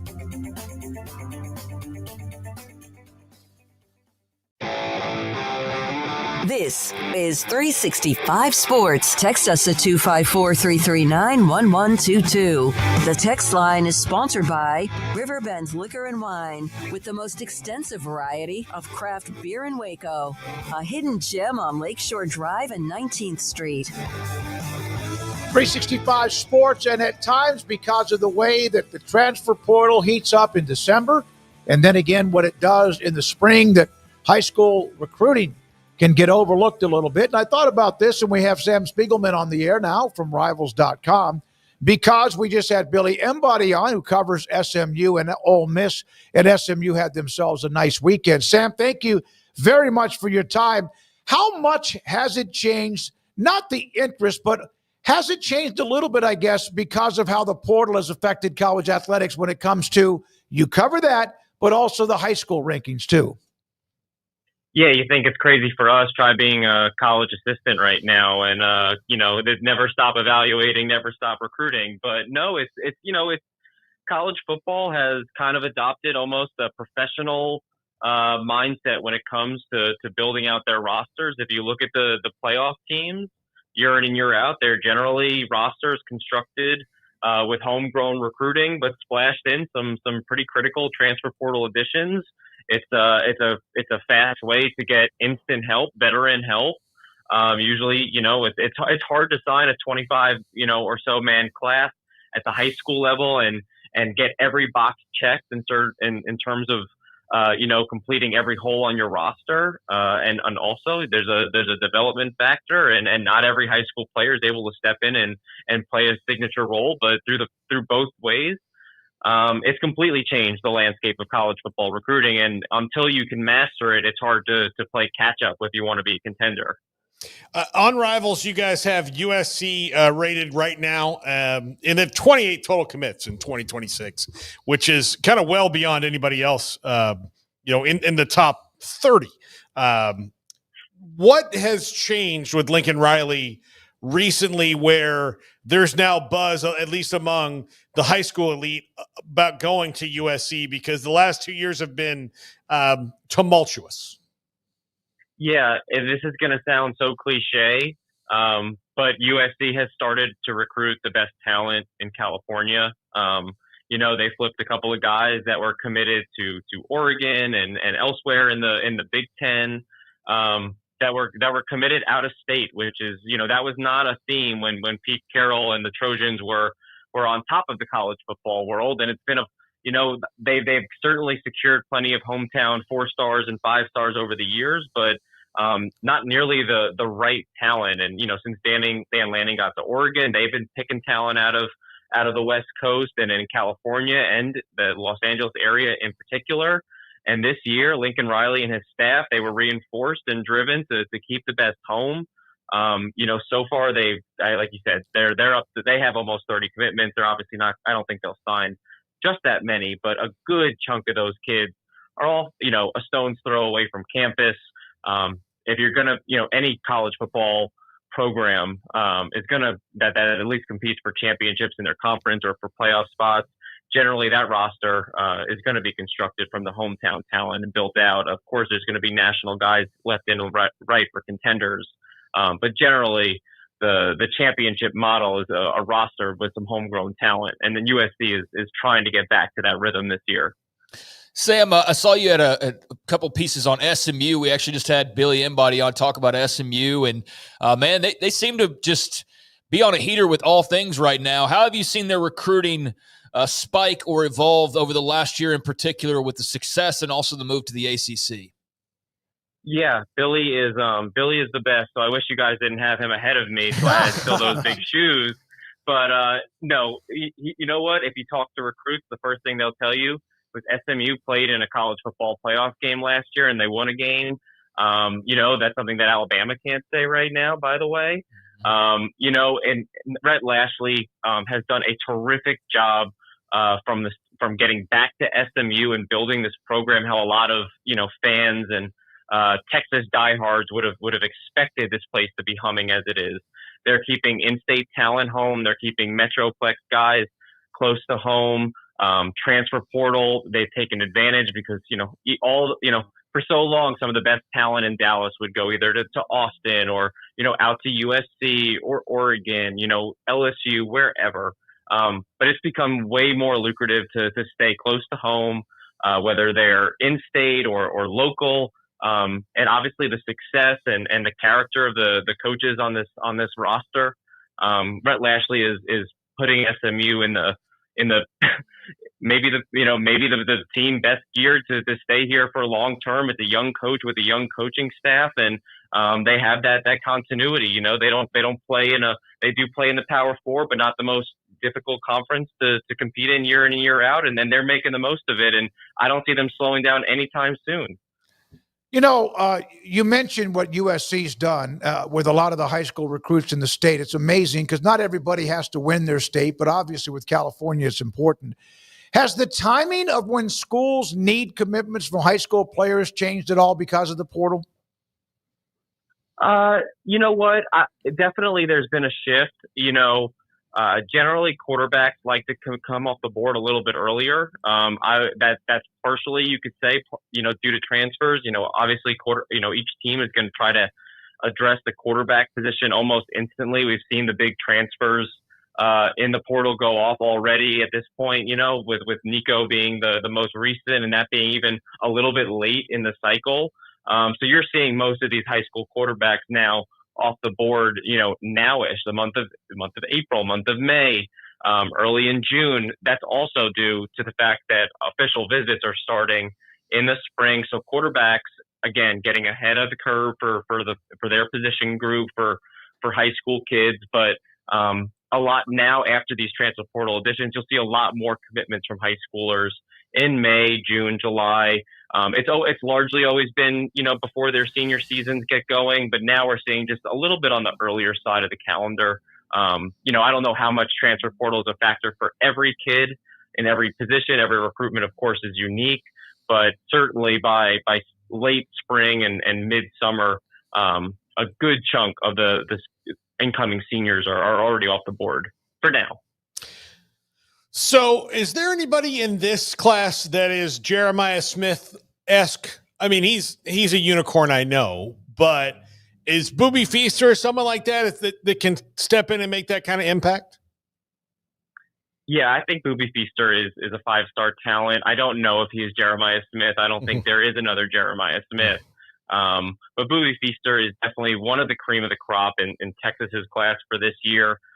What's great about Booby Feaster is, obviously everybody knew about this young man from the time he was 13 or 14 years old for merely being just the best young athlete to always show up and compete with kids that were 3-4 years older than him. The great thing about Feaster is that he didn't plateau, which is always a risk when you're kind of a big national name at such a young age. A lot of places like Rivals, I think Dave Campbell's has also named him an early 5-star. You worry that sometimes, not complacency, just the rest of the class catches up. In the case of Feaster, no one has really caught up very much to him. He is still the cream of the crop with receivers in the country. He's Rivals' number 3 receiver in the class, number 1 in Texas. Just a fantastic route runner, incredible hands, verified speed. He's a gifted route runner. He competes. He can separate. He can do a multitude of different things, play multiple positions on offense. Really high floor prospect, because if you're a team that signs him, if you're, LSU or A&M, Alabama, and you sign him, you kind of know the floor of what you're getting in Feaster, which is, not to mention, of course, the ceiling. Keshawn Henderson, a top 10 player in the country, committed to Houston. And I'm just one of those, I'm going to hold my breath until signing day to make sure that becomes official. But how much of a gem do the Cougs appear to have potentially when he signs? Yeah, much like I was talking about with Booby. Keyshawn, played quarterback and also worked out in different offseason settings at receiver, at safety, and it was trending that he was so good playing both receiver and safety that he was a different sort of athlete. Now he of course plays quarterback for the Legacy School, and what he does playing a backyard style football is extraordinary on Friday nights. And if you haven't seen it, put on the tape. better yet, take a drive down to Spring and see it for yourself. Keyshawn is incredible to watch. But what has separated him over the past year and a half, almost 2 years, is the advancements he's made as a passer. You've seen it at now the Elite 11 settings. We saw it at the All-American Bowl in San Antonio as an underclassman playing in that storied game. He has become such a better passer over the past 2 years to match this incredible athletic profile. As y'all know, he's just a gifted multi-sport athlete. He has incredible measurables. He can go in and be the best player on the field almost every time on a football field on Friday night, which is pretty unheard of. The fact that he plays quarterback, continues to grow better as a quarterback, and the athleticism to match at that position, the sky is certainly the limit for Keyshawn. If he sticks with Houston, he is going to, he's the kind of player that can turn a contender into a conference championship contender, into a playoff contender. He has, Lamar Jackson sort of upside as just the total package. Sam, there are schools that are going to end up in the top 5 or 10 when it comes to high school recruiting, no matter where they are now. Who are those, no matter where, if they have 4 commitments or no commitments, that will end up most likely in the top 5 or 10 before it's said and done? Are those all the blue bloods who right now just kind of wait back and go, no, there's a big fat bird, I want to eat that one? Yeah, I think the biggest thing is really what order those blue bloods come in. I think you're right. Georgia, you expect to be, contending for that number 1 spot. Ohio State, same deal. They're already on track. USC is obviously a team that we're talking about with 28 commitments sitting in the number 1 spot. Even if they don't sign all 28, and that's probably not the case, they're going to sign a top 10 class. You can expect LSU this year. Texas A&M and Texas are both gunning for really, really great classes. We talked about SMU. I wouldn't be surprised if they made a little bit of a splash. Like I mentioned, they are a playoff team, and they recently cracked the top 20. And if I could just tease a couple of my stories, they are not done anytime soon. But yeah, you the blue bloods, but you also look at the college football playoff field, the and the perennial contenders, the Clemsons, the teams that are generally getting a lot of buzz for a good season. Those are also the teams that we're looking at competing for recruiting championships this year. And I don't think it's too much of a coincidence. Are there coaches out there that, because you have to recruit 2 things now, have become good at only one or the other, that stick out to you, that haven't really balanced it well? Like Steve Sarkisian's great at both. I mean, he gets the transfer portal guys he wants, he gets high school players, but it seems like some guys kind of fall into either I'm a portal guy or I'm a high school guy. Yeah, I don't think anyone really comes to mind. I think you're really seeing a changing of the guard with a lot more younger coaches that kind of can understand and help these kids, as opposed to be a factor in them not getting them. But for the coach that maybe isn't so privy to the NIL side or the transfer portal side, you expect the university to come through with whether it's a general manager, whether it's an additional director of transfer portal recruiting with the college scouting side. You can't fault the coach for not being able to adapt.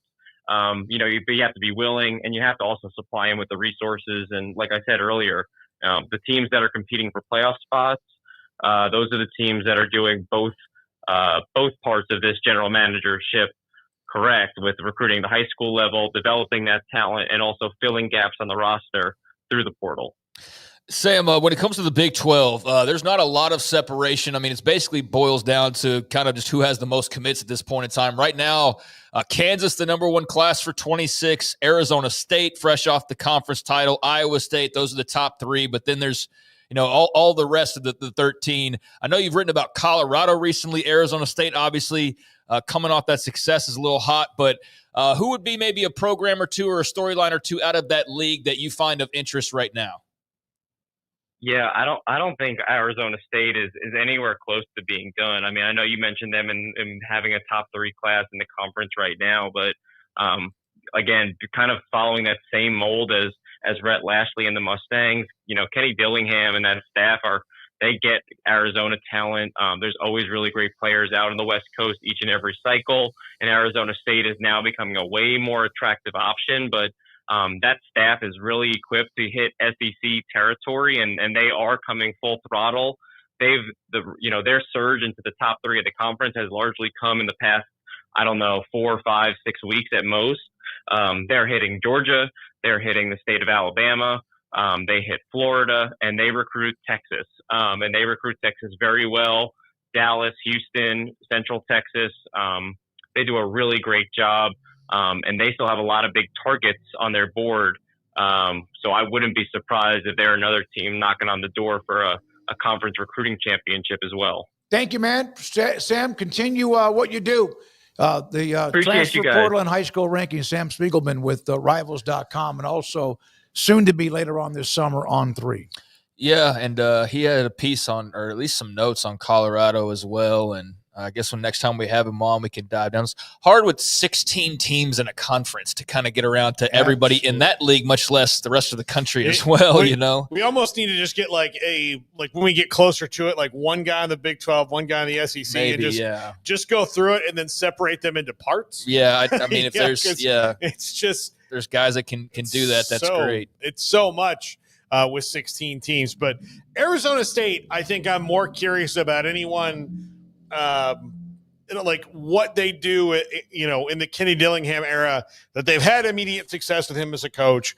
They have all these advantages that everybody's talked about for years that they seem to have forgotten about. Like they walked around their campus and went like, why does nobody come here? Do you ask anybody to? Like, that's on you. Like, you can go get them, bring them here.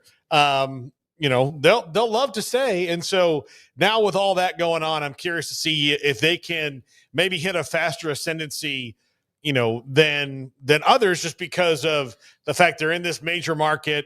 They're, it's a great school now. Like academically, it used to be a joke. Like people would be like called it a safety school in the Pac-12. Now, granted, the Pac-12 has Stanford in it, so everybody but Stanford is kind of a safety school by Stanford standard. Stanford's standards, that's hard to say. But their academics are great. They've, there's nothing they shouldn't have going for them. So I'm curious to see if they can maybe hit it faster than most. Yeah, I think they've got a world of potential, and that's a program that you didn't necessarily get all crazy and excited about when that whole Pac movement was happening. I think they were probably 4th out of 4, quite honestly.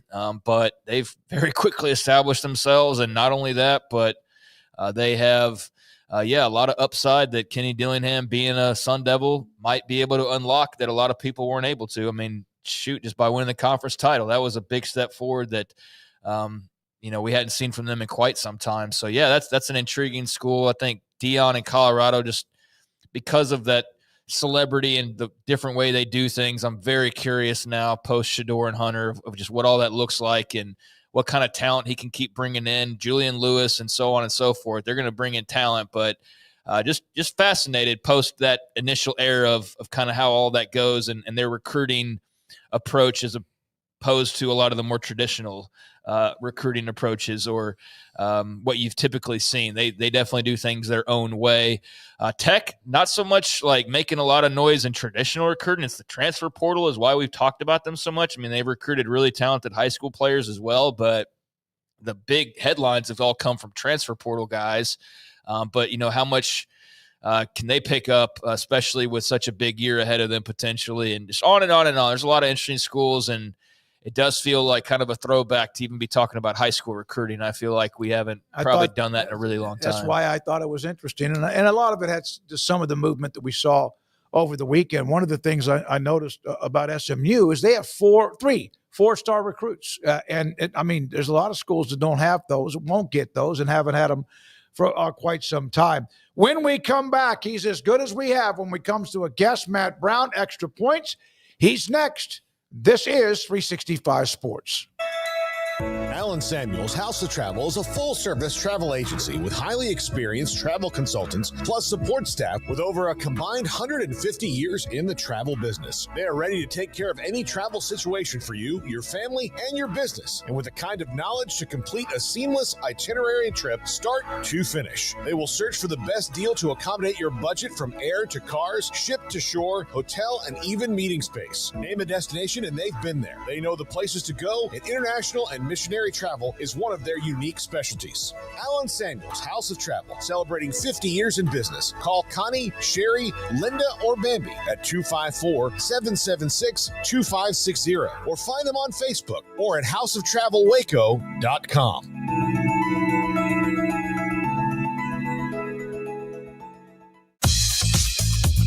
Baylor Scott & White Southwest Sports Medicine and Orthopedics, the team physicians for Baylor Athletics, diagnosing and treating all sports-related injuries, including concussions. These specialists also provide orthopedic services for athletes and non-athletes alike, whether it's knee or shoulder pain, a wrist injury, orthopedic spine care, and even an arthritis and total joint clinic. Trust the doctors Baylor Athletics trust. Baylor Scott & White Southwest Sports Medicine and Orthopedics wants to get you back in the game. With so many companies and policies out there, it gets so confusing shopping for insurance, and I never know if I'm getting the policy that's right for me. Luckily, I met the team at the Niche Group Insurance Agency. With the Niche Group, you can go to one company and get access to coverage options from many insurance carriers, and you get to speak to a real person about your specific coverage needs. With the Niche Group, I know I'm getting the right coverage at the right price. If you need insurance, talk to the experts at the Niche Group at 1-800-258-8302. Established in 2007 and independently owned, Alliance Bank Central Texas is committed to helping families and businesses meet their financial goals. From their tellers to their board of directors, they know the importance of superior service and competitive products. Customers have confidence knowing that their financial needs are in good hands. It's your bank, Alliance Bank Central Texas, with 2 Waco locations, 4721 Bosque Boulevard and 191 Archway Drive on Highway 84, and at alliancebanktexas.com. Member FDIC and equal housing lender. Want to send a message to the show? Jump in the Rudy's Country Store and Barbecue chat room.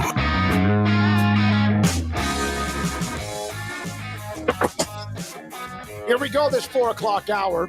Thanks to our 2 guests so far, Billy Embody on the SMU Mustangs in that LSU series, plus a lot of the momentum they have, and Sam Spiegelman, high school recruiting. We almost forget that, don't we? Yeah. Matt Brown, how we doing, sir? South Side like the Pope. Like the Pope in my neighborhood, right? Yeah. The White Sox stink, and they're probably going to stink for the foreseeable future. But when your team gets the Pope, you can wear the hat. You can wear the hat. Yeah. I wondered, Matt, and look, as a Catholic, we're all, waiting with bated breath to see who it's going to be. And when it was a guy who I half expected when they said the guy from Chicago, hey, listen, Catholics, we're going to have baby back rib night here at the Vatican. I was waiting for that. I mean, I was hoping for it.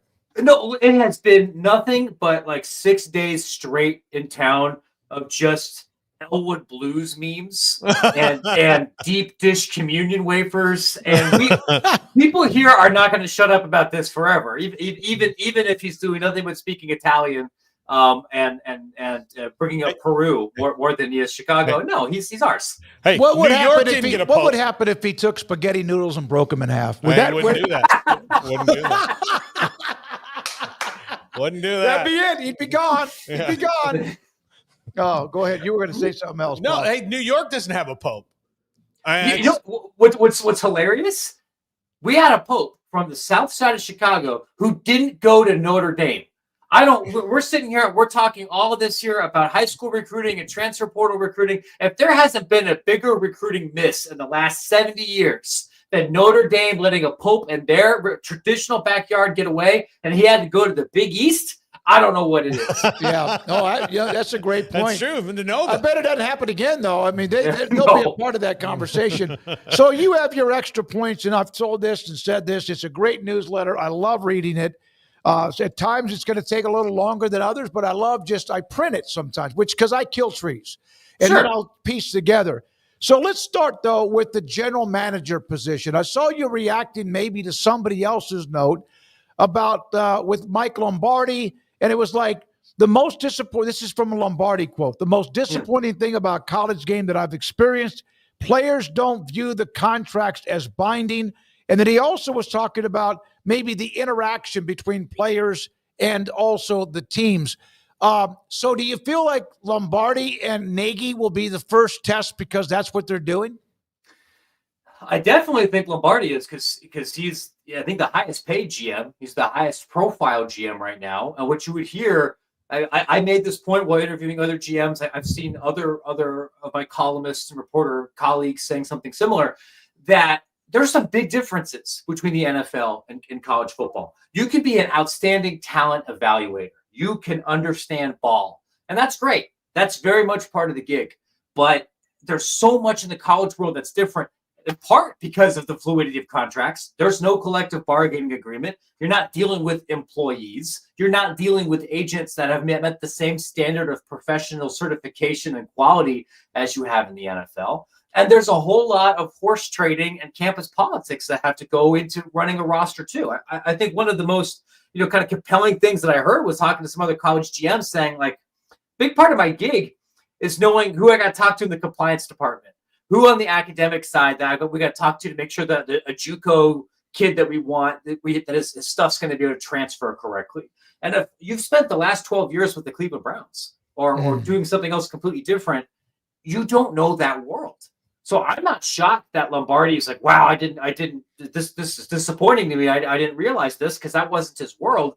But you and me and everybody else here that's really in the weeds of college football will go, duh. I mean, we could have told you that. And we don't even have .edu email addresses.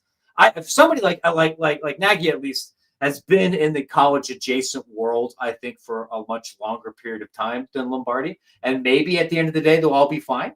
But they're not the same thing. And I'm not at all surprised to hear that there's been some learning curves and some bumps in the road for those kind of guys.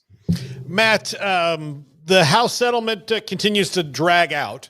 And it really is, I mean, the judge told him exactly what you want him to do. And they, like the NCAA does, they went, all right, we'll go 80% of the way there, but we're going to leave something out. So maybe we can get a win. What do you think happens here? Do they wind up having to capitulate on that or go to court? I would be really surprised if this settlement falls apart. And from reading the actual stuff that Wilkins put out there and talking to other lawyers, it's pretty clear that she wants to just ride off in the sunset. This is her last case.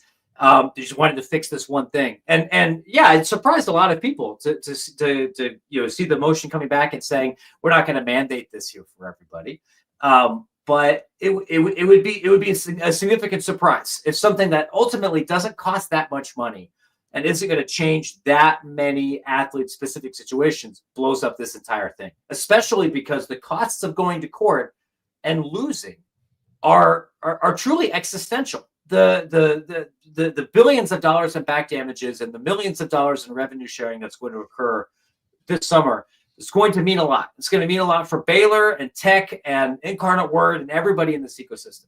But if this went to trial and if the NCAA lost, not a sure thing, but then when you add in the treble damages here, and you're looking at north of $10 billion in potential liabilities, that cooks Indianapolis. That cooks the NCAA. And I don't think that anybody in power right now wants that to happen, knowing what else is potentially still on the road coming here for the NCAA. Nick Saban and Cody Campbell, the greatest coach of all time and a billionaire oil booster from the state of Texas. Are they the greatest tag team since the Road Warriors? And are they going to solve all of college football's problems, Matt? The Road Warriors thing, I think that's a reference that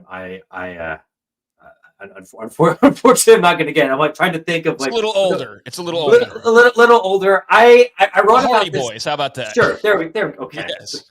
Yeah, I'm a dork. I wrote about this a little bit here today. My expectations for this presidential commission are relatively low, given the kinds of people that I think are going to be a part of this group, and they've already signaled what they're looking for. Campbell's written a couple of different stories for The Federalist, a conservative political blog, about what he thinks about college sports reform. Nick Saban has not been shy about saying what he wants. Both of these guys believe that there should be some kind of limited antitrust exemption and a national NIL standard. And if those are your co-chairs, I don't think President Trump's going to fill in the rest of the group with a bunch of Drake Group people and university presidents and folks looking for way more ambitious academic reforms. They're not going to fill it with a bunch of labor organizers trying to set up, college athletes union local 145 somewhere under the UAW banner. I think they're going to be people that already feel pretty similar to these two folks. And that isn't for me to say that all these ideas are bad or wrong, but I would look at this more as an exercise to try and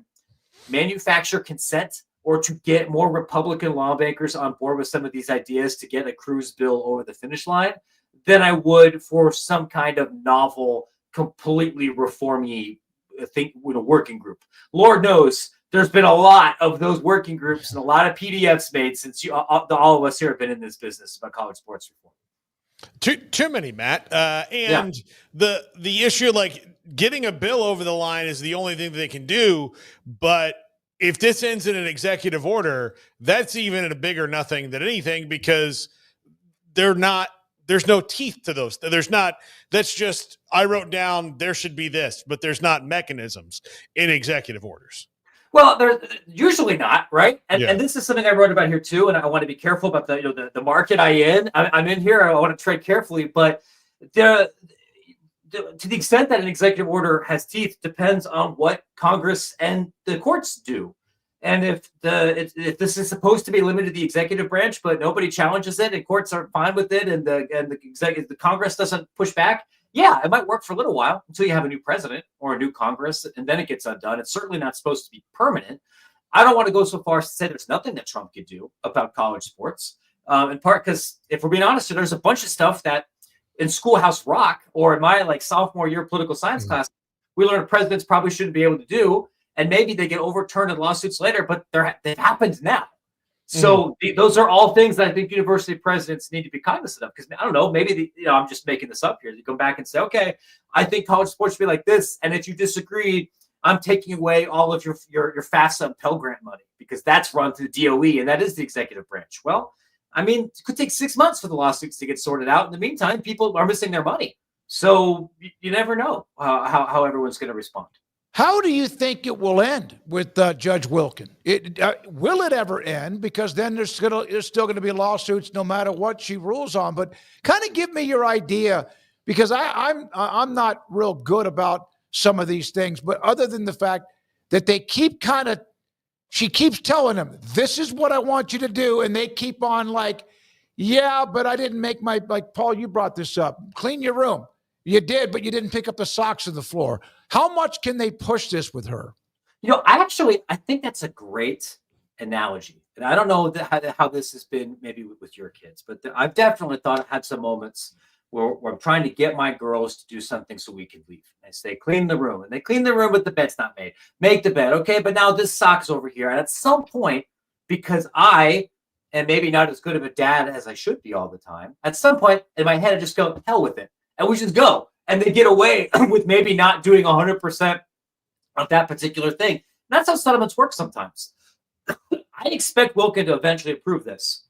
But to your point, Smokey, we are going to have other litigation. And I think I am doomed as somebody who deliberately said, I don't want to write about antitrust for a living. I'm not going to go to law school. So I'm going to be doomed to write about antitrust for a living at least once a month until the heat death of the universe. Because House will be done, and then Tom Mars or Darren Heitner or some of the other lawyers are going to round up some people, and they're going to sue again, and we're just going to have to keep doing this. It'll fade into the background noise of the college football offseason, right up there with Pac-12 and Big 12 conference realignment rumors, and people potentially going to the NFL. We're just doomed to talk about this forever.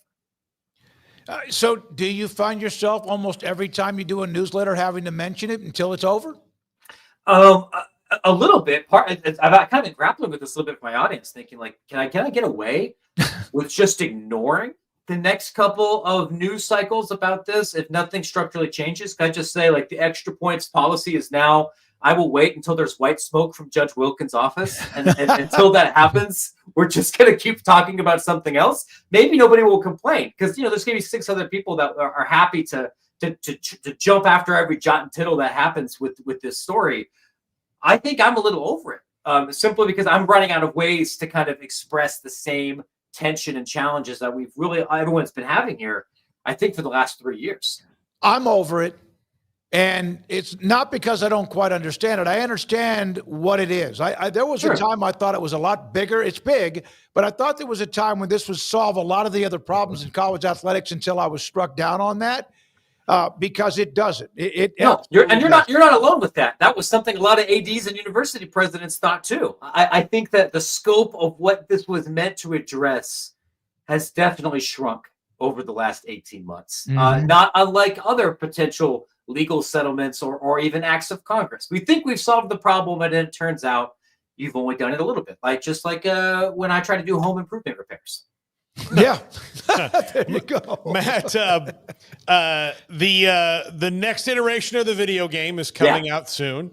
I'll just tell you, since I've got you on right now, I've made overtures towards EA. I hope they include me in this year because I feel like with the amount of time I've spent on it, I could do some damage. Sure, but I'm sure you feel the same way. What do you think about the new additions to the video game, and do you think that they can? I don't know how many new people they're going to get, right? But how much can they retain of people buying a game year over year? I definitely don't think they're going to get a lot of new people. The financial projections for the last game were completely obliterated, and which I think speaks to how good of a job they did with the actual game, and also just how much pent-up demand there was. This was one of the best console movers in the last 20 years, meaning that a lot of people bought a PlayStation just to play this game, people that weren't console gamers in general beforehand, which is normally something that only happens for like Grand Theft Auto. It's very rare for sports games.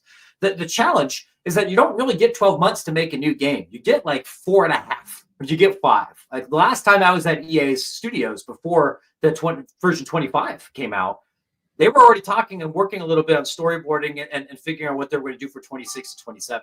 So I haven't played 26 yet. I hope to be able to do that before this game comes out. There's interviews that are embargoed and work that I am doing on this next release, and I think that there's going to be some changes that people will like. I would not expect a completely wholesale different game. It's going to be different from the last year, but it's not going to be an order of magnitude jump like it was from 14 to 25. There's just not enough time to do that. Have you even thought about football season around the corner and looking at that? I mean, is that even on your radar yet? Man, I'm so glad you asked that, because I was thinking about this, listening to your segment before you brought me on. I'm trying to rack my brain about the Big 12 next year. And I'm like, oh my God, I don't think I can name 4 starting quarterbacks in the league right now. And it's not because I don't care. It's because I've just been so busy with some of these other stories. I legitimately don't know. Like, I think if I'm aware it's happening, and I've tried not to engage with it too much until I knew who was actually going to be on the rosters. And now that I think that's set a little bit more, I can start to think about it. But if you were to ask me, hey, could you give me a good 16 minutes on, who's going to win the league next year? Like, fellas, I don't think I could. And not just because this league has so much parity. Yeah, that's one of the things. We never know with this league because of what we've seen over the history of time. The quarterbacks, though, you better start digging, because there's like 8 to 12 of them. They're pretty good. So sure. You have a homework assignment along with picking the socks up off the floor when you make your bed. Matt, great to have you, buddy. We appreciate you so much. Thank you. You bet. Thanks, fellas. Take Extra care. points with us on 365 Sports. What I like about Matt is he's not afraid to make fun of himself. It's something that's a good trait for a lot of different people. So we appreciate his time. What's that? Craig was going to say something. Oh, I'm sorry. No. Oh, okay. What do you want to do here, Garrett? We have obviously Antonio Morales wrote a really good football story about teams that were on the edge of the college football playoff but fell just short, and have they improved enough to be a part of that mix in 2025? We can do that, and we have a couple of other nuggets to get to. We will do that today. 365 Sports, and back in a moment. It is Alan Samuels, Dodge Chrysler Jeep Ram Fiat. I had this text from them. I have paid off my pre-owned Ford Explorer that I bought back in May of 2020. I got an email from U.S. Bank that said, your balance is not due, but I have zero. It's great that I can say that. If you're looking for a car for this summer, if you're looking for discounts in what you need for this summer, Memorial Day event, popping right now at the dealership, Alan Samuels. $1,500 Conquest cash available. $1,500 loyalty cash available. Savings between now and Memorial Day. Limited time employee pricing. You pay what they pay, and also the Ram 1500 LS special, as low as 1.9% financing for 72 months. And there is more. Alan Samuels, I appreciate. Ted Teague, the CEO and general manager. David Gray as well. And I told you about I had to get my trunk, which would not open up. If fob wouldn't open it up, the little click with your finger would not open it up. They fixed that for me. And man, isn't that nice, because I don't have to worry about, one, that I'm not driving it, and two, what was the problem? It was just a small detail, but they needed to fix it. And they did. Alan Samuels, Dodge, Chrysler, Jeep, Ram, Fiat, Loop 340 and east of 84 in Waco. Automatic Chef is your local vending, office coffee, and micro market provider, delivering outstanding service to break rooms all over Central Texas for over 50 years. Automatic Chef brings the best products to your location at the best prices. With hundreds of choices in fresh food, coffee, snacks, and drinks, let Automatic Chef tailor a break room solution to your needs. Make break time great again with Automatic Chef. Automatic Chef Canteen, 6900 Imperial Drive in Waco, or online at automaticchef.com.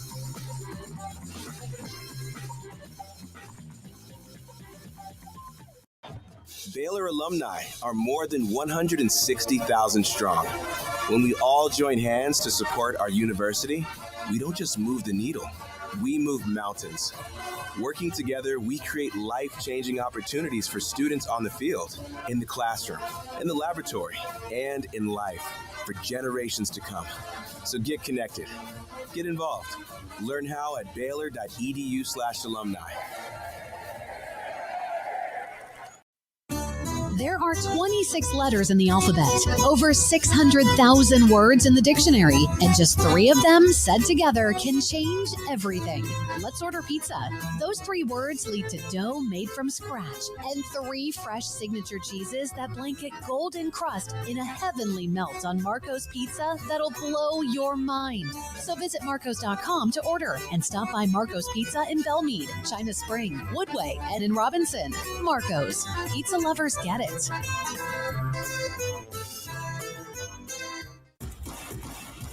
Penny Clinic Men's Healthcare in Woodway is now proud to offer you men an exceptional weight management body sculpting product called semaglutide, also known as Ozempic or Wegovy. Semaglutide is an FDA-approved weight management medication. Once-a-week injections of this powerful medication offers an average body fat weight loss of 20% within the first year of treatment. In addition to body sculpting, semaglutide also normalizes blood sugars and has the clinical research proof of reducing blood pressure, cholesterol, stroke, and heart attack risk. If you're like most men and you have stubborn fat that will just not respond to typical diets and exercise, then help is finally here. Semaglutide, affordable, highly effective. Google search Penny Clinic Waco and reach out to the Penny Clinic team today for a free consultation with Dr. Petty to see if semaglutide is right for you. Go to pennycliniclowt.com.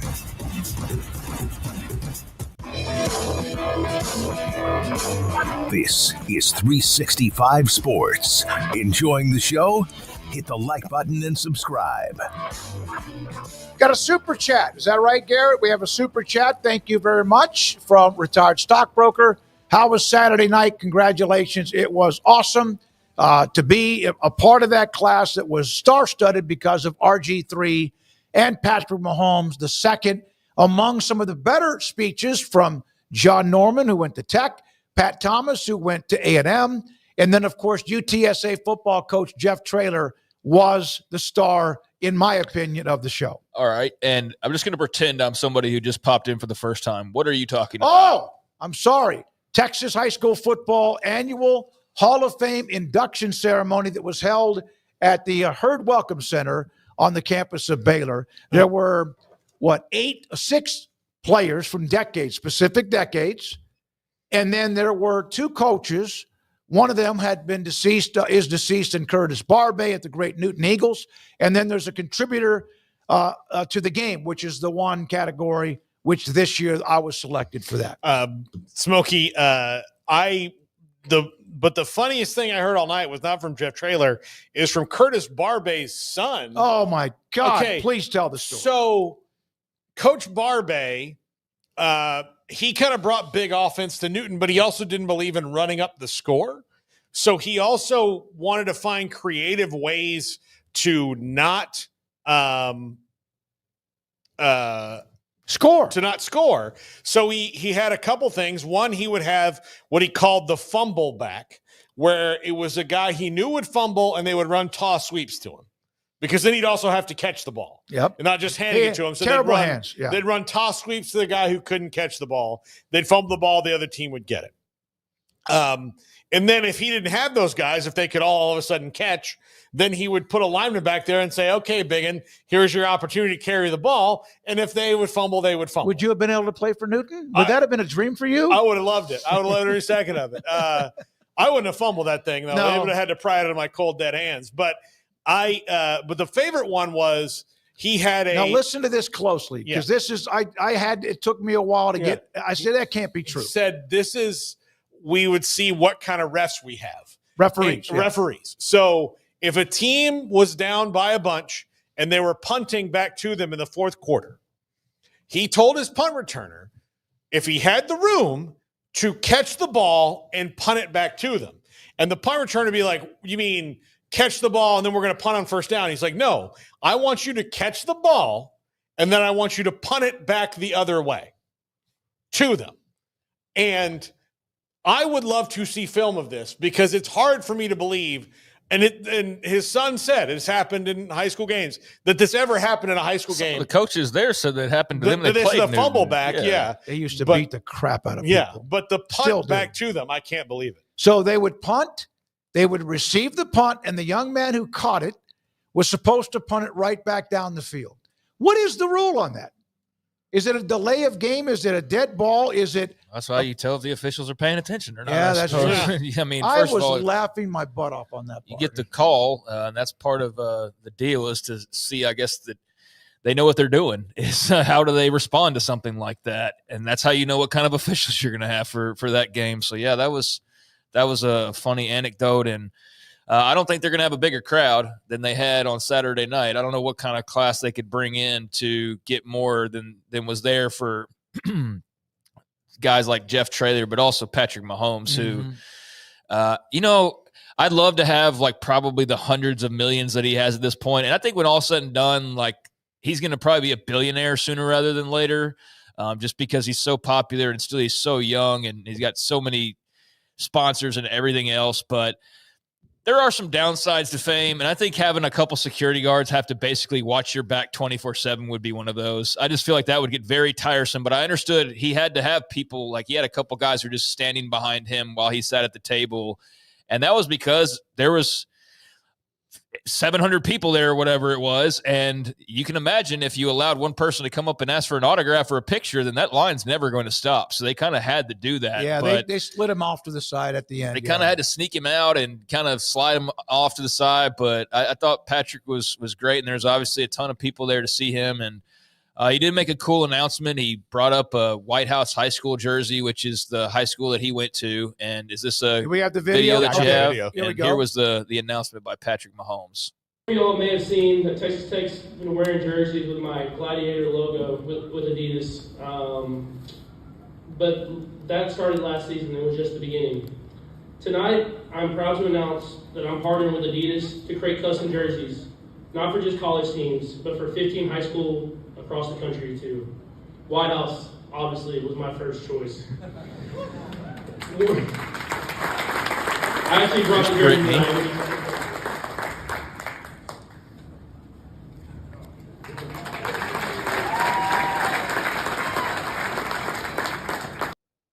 Okay, So that was pretty cool at White House, and that's where I first saw Patrick Mahomes Jr. was when he was a safety at White House, and then the next year he was a quarterback, and the rest is history. And we know how that turned out for him. So to see him holding up the White House jersey, and to all these years later, he's going to be having his own logo and sponsorship thanks to his Adidas deal with his old high school. That's pretty cool S right there, man. And I don't know who the other 14 schools he mentioned across the country are going to be. Like, I'd imagine somewhere in Kansas City. Find it. Yeah, I couldn't. Well, yeah, I don't think they probably decided necessarily or made it public yet, but I'd imagine Kansas City is going to have something, and then Lubbock, I would think. But it's like, how do you narrow it down? You know, do you do Coronado or do you do? I think the other thing is you've got to think about, okay, LA is going to have one. Right, you know, you're going to go like L.A., Miami, Houston, like possibly, big markets are going to have them. Well, L.A. maybe not, but someone like the schools like De La Salle or some of the more famous high schools in the area. But I mean, to have your logo, especially this early in your career already, but to have that like now plastered across a college team's jersey, granted the college you went to, and now your old high school, that's pretty special stuff right there. So that was a cool announcement, and he had a big following, as you might imagine, and wasn't surprising him. He's a massive, massive star, but he was one of definitely a few different entertaining people that was cool to see and cool to see honored. And, there's a huge crowd there. I'm trying to think of what else kind of stood out to me. On Jeff Traylor, it's easy to see why he would – why he's already an excellent coach, but if he was at a bigger program, no disrespect to UTSA, but where he could really flex some like muscle and didn't have to worry so much about NIL funds and things like that. I mean, you can see where that's definitely in his future. And if not, then San Antonio's got a gem because he was hilarious. And you just see how easy it is for him to go pop in a living room and convince mom or dad or grandma or, whoever to send their kid to go play for him in San Antonio. And yeah, he's just a joy. He really is. A lot of cool people there. I've known him for a long, long time, since he was an assistant coach at Jacksonville High School. And he is better now than he was then. And which he's said, I think, probably plenty of times as well. What's that? I think he's said and admitted that, as far as And he was just a young punk kid when he first came out, He was a cocky, somewhat arrogant young coach. Yeah. And then when he took over his alma mater, He did it, though, led him to championships, 3 state championships. One of the things I noticed is that he was picking off various people who were there supporting UTSA as well. He knew who the donors were. He knew who the people were in administration, a part of his athletic department, a part of his coaching staff. He did a great job, I thought. And I got to tell you, Mike Anderson is the one that kind of is the one who runs it. His daughter, Tiffany Wilkins, is the heart and soul of that entire program.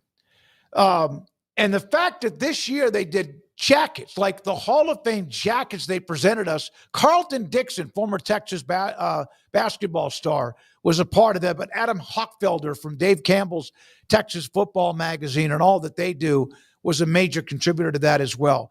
This is a ring that I was presented, which is I don't wear rings, but I thought I would wear this. It's a Hall of Fame ring. I was thrilled to be a part of it, and it's a rush, no question. It was also the first time in the city of Waco where Chip and Joanna were not the most famous people in the room. Well, they tried to be. Yeah, they were. Patrick Mahomes outshined them. They didn't come over to our table for some reason and want to get pictures. They went over to Patrick, and of course, they've known RG3 for a long time. I found it funny that my sister and brother-in-law had a couple people that ended up attending as well and didn't know if they'd have seats for them or not, and ended up they just got placed in the back, and they ended up at the table with Chip and Joanna King. So it's like they were like, oh, let's be in the back, and they were fine with it, of course. Like they just were happy to be there, but then they ended up getting sat at their table. So that was just kind of funny how that worked out. So Chip and Joe are with the folks. The regular Smiths. folks, yeah, the regular folks. But yeah, it was a great event. I don't know how they're going to be able to really top the class, be perfectly honest with you, but I know they'll try. And I think the Herd Center is a really cool building. Baylor built that just a couple of years ago, and it's kind of their welcome mat to campus basically at this point.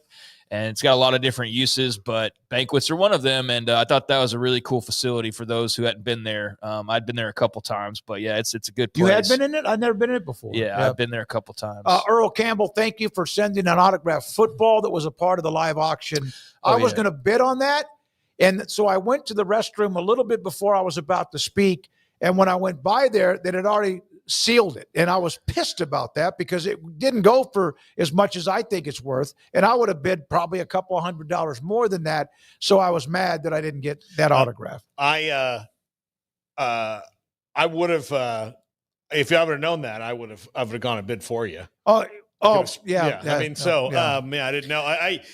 My dad, did I ever tell you that? Well, not that I can't get an autograph from him, but I'll tell you, my dad did to Steve May one time. No, they were at a Texas Sports Hall of Fame auction, and he asked Steve what the thing he would want the most was, and there was like a Roger Staubach autographed football there, and so he said okay, and he went and he put Steve's name down, and he got in a bidding war with David Lacey, president of Community Bank and Trust. Yeah, so the guy's a bank president, and so he did that on a couple things because he didn't understand. Like he knew him because my mom taught his kids, David Lacey's kids, but he didn't know what he did. So he's just like, oh, I'm having fun with this guy who's, and so he winds up getting this football. And then Jim Haller's the auctioneer, and he goes, who former Baylor basketball coach goes, and the Roger Staubach football goes to Steve May. And Steve goes, what? I didn't bid on that. And my dad, gave it to him, and he got it for him. But God. He was like, he was walking up there, and my dad hid behind like the cashier, waiting for Steve to walk up, going, I don't know, I didn't do this, panicking, and that would scare the hell out of me. Well, I know Patrick had like 2 White House high school helmets and like a Texas Tech. Or no, he had like a couple White House, like maybe a Texas Tech one and a Chiefs one, like all there. And I didn't go look at everybody's tags of what their bids were getting, but I know that with still a lot of time left to go. His Tech helmet had already crossed a couple grand autograph. The Chiefs one was well over a couple grand. I think it ended up being 4,000. Yeah, I mean they were up there. So as you can imagine, Patrick Mahomes stuff is pretty expensive. But yeah, that they definitely got their money's worth with him in town for sure. By the way, I did not see how much did the Jalen Hurts autographed jersey in the big frame go for? I didn't see either. I didn't even see that. That was gorgeous. I mean, that was man, that was. Well, he'll be there one day. Well done. He'll be there probably the next 5 years. Right? It was well done. It was a beautiful frame, huge frame, and his autograph, Super Bowl whatever champs and his autograph. It was just gorgeous, but it was very, very also. Well done. I hope that went for at least $2,000 or $3,000. But that was my autograph hat went for 20. I think Daniel, my son-in-law, put 20 on it. Garrett, how come you didn't? I mentioned what a son-in-law move. Yeah, I didn't, man. I mentioned you. You didn't put 25 on that? No, I'm greatly appreciative you mentioned me. No, I didn't put 25 on it. Well, that was about 18 too much for me. So, yeah. But hey, what about you? What me? Where's me? Pete when I need him? Yeah, where Pete would have bought it. I have been forbidden from adding more stuff to our house. So, and then what would happen is Amanda, no, it's true. Amanda, here's what would happen. So Amanda would have been like, why didn't you just ask him for it? I tell you what, the coolest thing, and I showed the ring and the jacket, but I did get the press conference at 4:30. All of us were at the table, except it was Mr. Barbe's son. And everybody passed their hat around, autograph each other's hats. So I did get all of the autographs of those who were inducted. So it was an amazing event, and thrilled to be a part of it. And thank you to everybody that made that possible. But I mentioned Garrett, Andrew, Emery, Craig, Paul, etc. I just said I don't know if they have a bigger class, but yeah, Jalen Hurts will be there in a few years probably, and we'll see who they can scrum up. But that definitely felt like the biggest class, or I think they said it was the biggest turnout that they'd had, right? They moved it to a new building because of that. And when you think about Jeff Traylor as the coach, he's a current college coach. There's not many guys who are going to have that on their resume, right? So he's young. I mean, yeah, so he's young. The table right next to ours was like, and all the way back was a ton of UTSA people. Like donors, not a surprise at all. Like JJ Perez was there to cover it for the paper. Yeah, all of them were there. So until unless like somebody like Texas hires a former high school coach. Oh man, shoot! At this rate, Arch Manning will be inducted next year. He played freaking one season, even though he played in New Orleans. Yeah, well, it's Texas enough. No, he have to be born here. He could be, if he ends up being a superstar at UT and in the NFL, he could be in the Texas Sports Hall of Fame. Yeah, but not the high school Hall of Fame. No. You have to have the blood from within. Yeah, I was thinking state. of the regular. So like he could be like the Jeff Bagwell or Nolan, or not Nolan, but or Dirk Nowitzki. Dirk Nowitzki. Yeah. I did have a fun moment with Jeff Traylor, who's an SFA grad. So we were talking about there were ads in the program, and like everybody's alma mater had bought an ad in the program, but Jeff and I were so high up the food chain, we didn't get one from SFA. That would hurt. They sent a graphic on Twitter, like when the announcements were made. They did. Ago. They did. It was very, very, very, very nice. Roger Dodger, if Shedeur, is he going to be a Hall of Fame inductee? I don't think so. No matter what he did at Jackson State in Colorado, there's still a lot of work to be done. Very young. I don't know who the youngest person who has ever been inducted is. Patrick's got to be close to it, I would think. Yeah. He's not even 30 yet. But I mean, with Shedeur, the thing you have to remember with him is he would only be eligible for his high school ball, and he played at a small school. Initially it was like his dad's school, right? it was.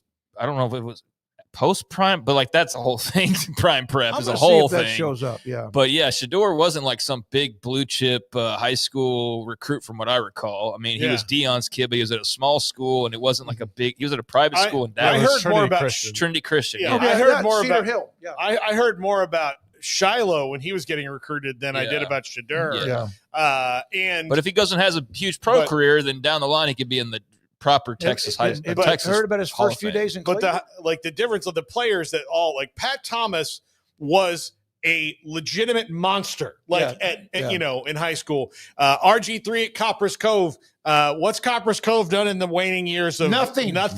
Yeah. Jack Welch. He went to back-to-back state championships. Jack Welch was sitting right behind me. That was hilarious. We hadn't brought up RG3 like he's not a big draw as well. He was a huge draw, part of the class too. He didn't have bodyguards. He had a big family with him. But he signed everybody who asked. Yeah. And Brad Gable, legendary career. All these guys. Patrick was, the numbers were there. So you can't, I know this has come up before, Smoky, you've told me about some of your meetings. Somebody be like, well, this guy went to high school in Texas. Yeah, but he didn't really find himself until he was a senior in college. His high school numbers really weren't that great. It's a high school Hall of Fame. Patrick lost 2 games in high school. Yeah, exactly. He was a real deal high school stud. Yeah. I have been, and by the way, Antonio Morales is running a little bit late. That's why we're going slightly later.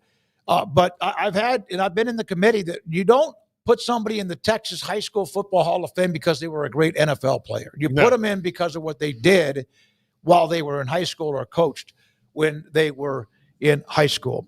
All right, coming up, Antonio Morales, theathletic.com, on his article, those who just missed out, who missed the college football playoff, have they done enough yet in the offseason for them to be legitimate contenders to get in this year? While they're still 12, not 16. This is 365 Sports. Ideal MRI, Dr. Rob Maxey. Dr. Rob Maxey and his staff, his partners, with an amazing business. I did receive a direct message. In fact, it was on Twitter, somebody that was going to have an MRI there, and it was a couple of weeks ago. They never said the date, but they did say that they are coming to Waco to get their MRI, and it's on their back, which I've been in that machine, state-of-the-art imaging machine a couple of times for that. One for my upper cervical and also for my lower back, L3, 4, whatever numbers those are.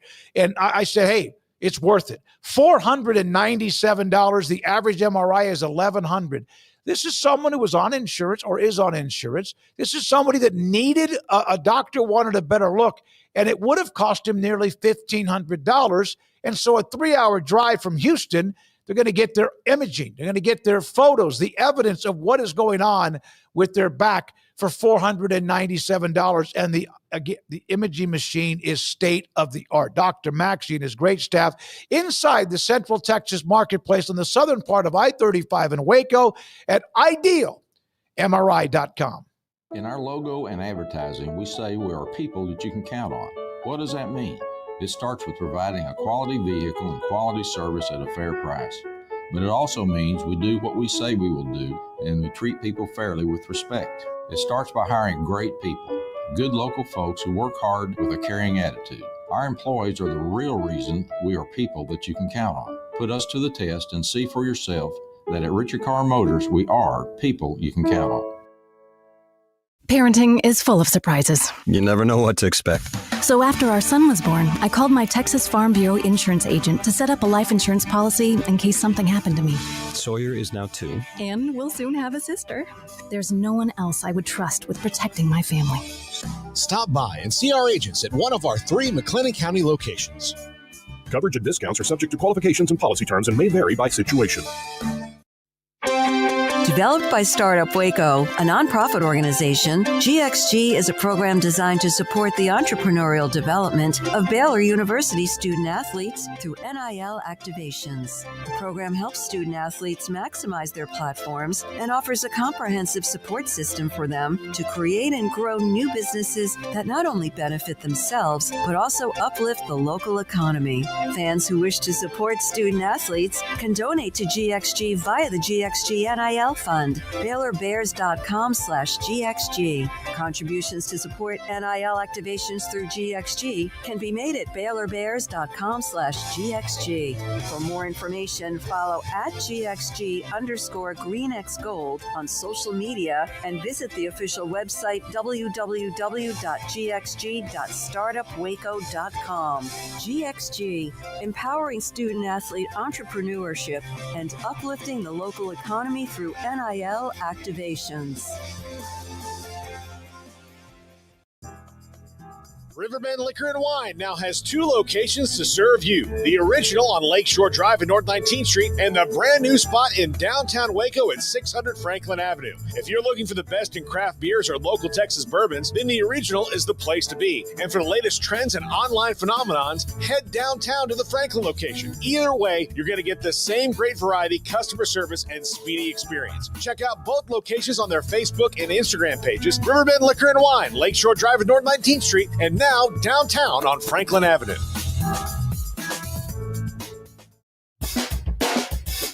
This is 365 Sports. Check out the 365 Sports family of channels on YouTube. 365 Sports, Craig Smoak, Paul Catalina. I'm David Smoak. We do appreciate your time and what you give us every day whenever it might be. Antonio Morales, theathletic.com, joins us on 365 Sports, wrote a story about those who didn't quite have enough gas in the tank or the resume to make the playoff, and have they done enough to get to 2025? Antonio, thank you very much for your time. We know some of those teams. Who, in your opinion, who wasn't in, didn't get in, may be better set to get in this year, and why? I think Miami probably is at the top of the list for me, just because they've added so many guys, and I think their schedule's manageable. I would say I think Alabama's probably the better team, but the schedule's going to be harder. SEC is more difficult than the ACC. So that's why I see some hangups coming in for those guys. Miami obviously added Carson Beck, added a bunch of receivers, hired a new defensive coordinator, Corey Heatherman from Minnesota. So I think there's some potential there to where they could maybe leap up and get in there this year. Well, Antonio, on Miami, the defense was abysmal last year.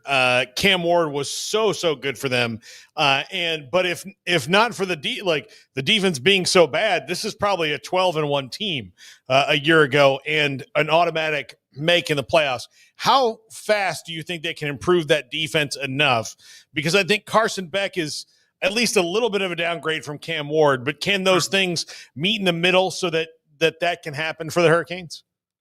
Yeah, it's not like they didn't have talent last year. They were, I think, top 25 or top 30 in sacks and tackles for loss, so they were doing some good things. Just the secondary was a mess, and I think Corey Heatherman, Minnesota defensive coordinator, who did a really good job for the Golden Gophers last year, he came in and they really attacked the secondary in terms of trying to remake it and adding different personnel. Xavier Lucas from Wisconsin was a big get for them. Keontae Scott was a kind of big get for them as well recently in the spring portal window. They added, I think, the safety from Tennessee and the corner added the safety from Tennessee and some other players there. I know one of the safeties they got from Jacksonville State. I was talking to FBS head coach this spring, and they're like, yeah, he's one of the best players that we won that we didn't sign. So I think people are high on the players they've added in the secondary, and we'll see if they can combine that talent with the talent in the front seven to kind of turn things around defensively. A team that has really gotten better as a program with Lane Kiffin as head coach, but they're always like one little, they bumped or stubbed their toe. but they are still very, very talented. They're a part of the SEC. How close or closer is Lane Kiffin and Ole Miss? I don't know if this year's the year just because they have to replace so much talent they lost last year. I feel like they pushed all the chips in from last year, and they showed how high their ceiling was. I think the issue with Lane before last year was like they weren't beating the Alabama types. They weren't beating the Georgia types. Well, they beat Georgia last year. But then they lost to Kentucky. It was horrible. And they lost to Florida. And it's like, who was, an okay team at the end of the year. I know they were playing a lot better. They beat LSU, but that was still a team that Ole Miss should have beaten. And so I think, last year they're just kind of a strange team, one where, they showed you how high the highs could be and how ugly the lows were. And they just couldn't put it together for a whole 12-game season. And I think this year is more about kind of replacing all the talent they've lost. Like Trey Harris was a receiver they needed to replace, along with Jordan Watkins. So they went in the portal and grabbed a bunch of receivers. The secondary, I think they added 6 or 7 guys in the secondary as well this offseason. And then they lost a lot of talent up front, so they would attack that area in the portal as well. And we'll see if all those new faces can kind of gel and coalesce to help them break through this year. But it's going to be tough. I feel like this year is kind of like a year to kind of replace and reset all the talent that they lost from last season when they went all in and kind of try to make a big playoff push.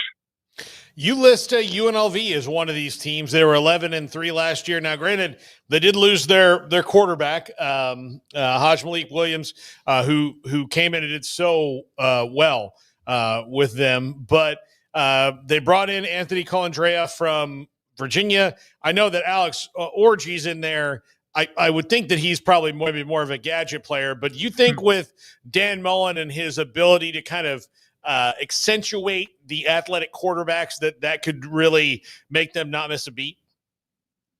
Yeah, I think they could be really good. I'm a big believer in Dan Mullen. I covered Ole Miss when he was at Mississippi State. I saw kind of the work he did with that program at Mississippi State. He got them to number 1 for a couple of weeks a decade ago, and that was still talked about when I was over there. I think they're number 1 for 5 weeks the first year of the playoff. So he did a really good job there, and I know the Florida ending didn't go the way anyone wanted, and it's pretty ugly. But I mean, if you compare it to what Billy Napier's done so far, was it that ugly compared to what Billy Napier's doing right now? So I don't think his Florida tenure was all that bad. I think there was some recruiting questions, but he's always been a really good developer. I'm kind of curious to see how he attacks the job and roster building and roster construction now that he's at UNLV. And a lot's changed since he was last coaching college football. NIL became a big thing. Transfer portal became a big thing. So like these things just weren't that prevalent when he was a head coach at Florida. Now they are. So I'm kind of curious to see how he does it. He was never known as an elite recruiter. I think what we're seeing right now is him taking flyers on guys who had like a really big recruiting pedigree. Guys like JoJo Earl from TCU, who was at Alabama and was like a top 50 recruit in 2021. Guys like Denver Harris, who was another top 100 guy in the 2022 class, and instead is like 4th program now. So we're seeing him take these flyers that are probably risky on these guys who have this big recruiting pedigree and were highly touted at high school but haven't put it together in college. And Dan Mullen's been known as a good developer. So who knows? Maybe if he hits on a couple of these former 4 or 5-star guys, that could really give them a boost. Now, a school that we wondered as the season continued. Now, they did their bubble pop when they lost to Kansas and eventually ASU, but BYU was really good, and they were always just not in the picture despite what they were doing. Perhaps some of that was because no one expected them to be there, and they ended up, of course, smoking Colorado in the bowl game. Your thoughts about Kalani Sitake and BYU? I remember seeing them play USC when I covered USC. I remember seeing them play BYU in 2019, and they just USC had lit up Stanford the week before, and everyone was really high on USC. And then Kalani Sitake just threw this junk defense at USC and shut them down and kind of slowed them down. That's when USC had Drake London, Michael Pittman, Amon-Ra St. Brown on the team, and they were able to slow them down. And they won the game in overtime. It was a pretty sizable upset. And so I've had a lot of respect for Kalani Sitake and kind of the work he's done and just the kind of consistency he's gotten out of that program. There's been the high highs with Zach Wilson and players like that, but he's maintained it. And I know the first year probably wasn't what he wanted in the Big 12, but they bounced back and had a really, really good season last year. I know they'll be in contention, and people expect them to be in the mix for the Big 12 title. This season, I feel like the teams I wrote about that were on the bubble, I feel like they've relied on the portal less than the other ones, like Miami, Alabama, Ole Miss. They're going to be kind of counting on guys to develop some of the younger guys on their team. They've brought in some transfers like Andrew Gentry from Michigan to help out with the line, but I think for the most part, they're going to be counting on a lot of guys to develop, and we've seen BYU be able to develop guys. So I'm interested to kind of see what steps forward they take. They bring back a good amount from last year. So we'll see if they can take another step forward this year. Do you have a reverse of this column coming, or can I ask you, do you think that there is a playoff team from last year that a lot of people think should be a lock that you don't really think is as sturdy? I don't know if there's any locks. I think it's obviously, I think Tennessee might take a step back. This has lost Jalen Sampson and James Pierce and Omar Norman-Lott, guys who got drafted pretty highly this past year, and then they lost the quarterback to last minute. So that's a tough situation to deal with. And it's not like the offense was great last year anyway. So you lose your starting quarterback, your starting running back, who was really the engine of your offense, and then your top receivers. That's going to be tough to bounce back from. And Indiana, I'm not like selling the thought of Indiana being solid. I think they'll be good. I think Fernando Mendoza's good. I like some of the additions they made in the portal. But the schedule's tougher. It's just much tougher than it was last year. I think they play Oregon and Penn State this year with some other games mixed in there.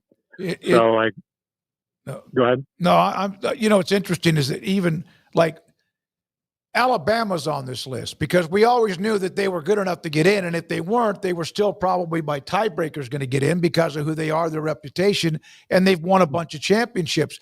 They had such a topsy-turvy leaving from Saban leaving to DeBoer, but I did notice that they have not lost basically anybody in the portal, which means those who were there for DeBoer and or Saban who are still hanging around are all in. What are your thoughts about the Crimson Tide with Georgia and Texas apparently the gold standard right now in the SEC? Yeah, it's going to be a really interesting year personnel-wise for them. Ty Simpson, Henry Brigham, he's the favorite to win the starting quarterback job right now. I think Ryan Grubb, the new offensive coordinator, who's been with Kalen DeBoer for a long time, he was with the Seahawks last year, and he's rejoining DeBoer this year in Tuscaloosa. They did great together at Washington, Fresno State, and places like that. And he said after the spring, it looks like he's like, if we had to play tomorrow, Ty Simpson would start. So it looks like Ty Simpson has a leg up on that race. And I think having Ryan Grubb back with DeBoer will really help the offense just from a continuity perspective and play calling. DeBoer's guys back in there calling plays, so I think that'll help. And then they added Isaiah Horton from Miami. A productive receiver last year for the Hurricanes. And then they attacked tight end because their depth was kind of low there, and I know they've added a couple offensive linemen. But I think they're just trying to make life easier around the quarterback because if they're going to break through and make the playoff with a new quarterback, a first-year starter, they're going to need to make things easy for them and kind of make the situation as ideal as they can. So I think that's been their main focus. They didn't add a lot defensively in the portal. They've added guys, but more to shore up depth than, hey, we need this guy to be an impact player. So it's pretty, status quo in terms of them kind of relying on their talent and just supplementing some needs here and there as opposed to kind of cutting 20 plus transfers or something and try to remake a roster. Antonio, making sure, because I know The Athletic, you guys cover a bucket load. Are you also on the USC beat? I'm going to be transitioning to a new beat, kind of focused on roster construction. Okay. The portal and recruiting and everything like that. Well, I asked you that because I know that you have a lot on your timeline about what Lincoln Riley's done. We had a high school recruiting analyst on earlier today, and it was almost like, oh, damn, there are still rankings for high school football. USC's they're on a heater right now. What's changed? Yeah. They've emphasized Southern California, recruiting Southern California a lot more. I know when I know somebody will probably hear that and be like, well, it's obvious. They should have been doing that. Well, under Lincoln Riley, they really weren't. So they were recruiting Texas a lot and Georgia and everything like that. And sometimes you recruit those states and sometimes you get guys, and sometimes most of the time actually you're going to lose to Georgia and Texas when you're recruiting Georgia and Texas. And so USC would go out to these states, out of their backyard, and then they would lose these recruiting battles, which people expected. It's going to be hard to beat Georgia for a defensive lineman from Georgia, especially with the way Georgia's producing NFL draft picks. USC doesn't have that pedigree right now, even though I think their defense staff is good. So we kind of took this kind of misguided approach to recruiting and really emphasizing out-of-state kids. And now I think Chad Bowden, the new general manager at USC, has stepped in. They hired him from Notre Dame, and he's really emphasized Southern California and recruiting their backyard more. And it's really paid off. I think they have by far the most amount of commitments in the country. I think they have 27 commitments. I think the next most is 15 by Notre Dame and Syracuse or something. So they have by far the most commitments, which is kind of boosting their ranking right now.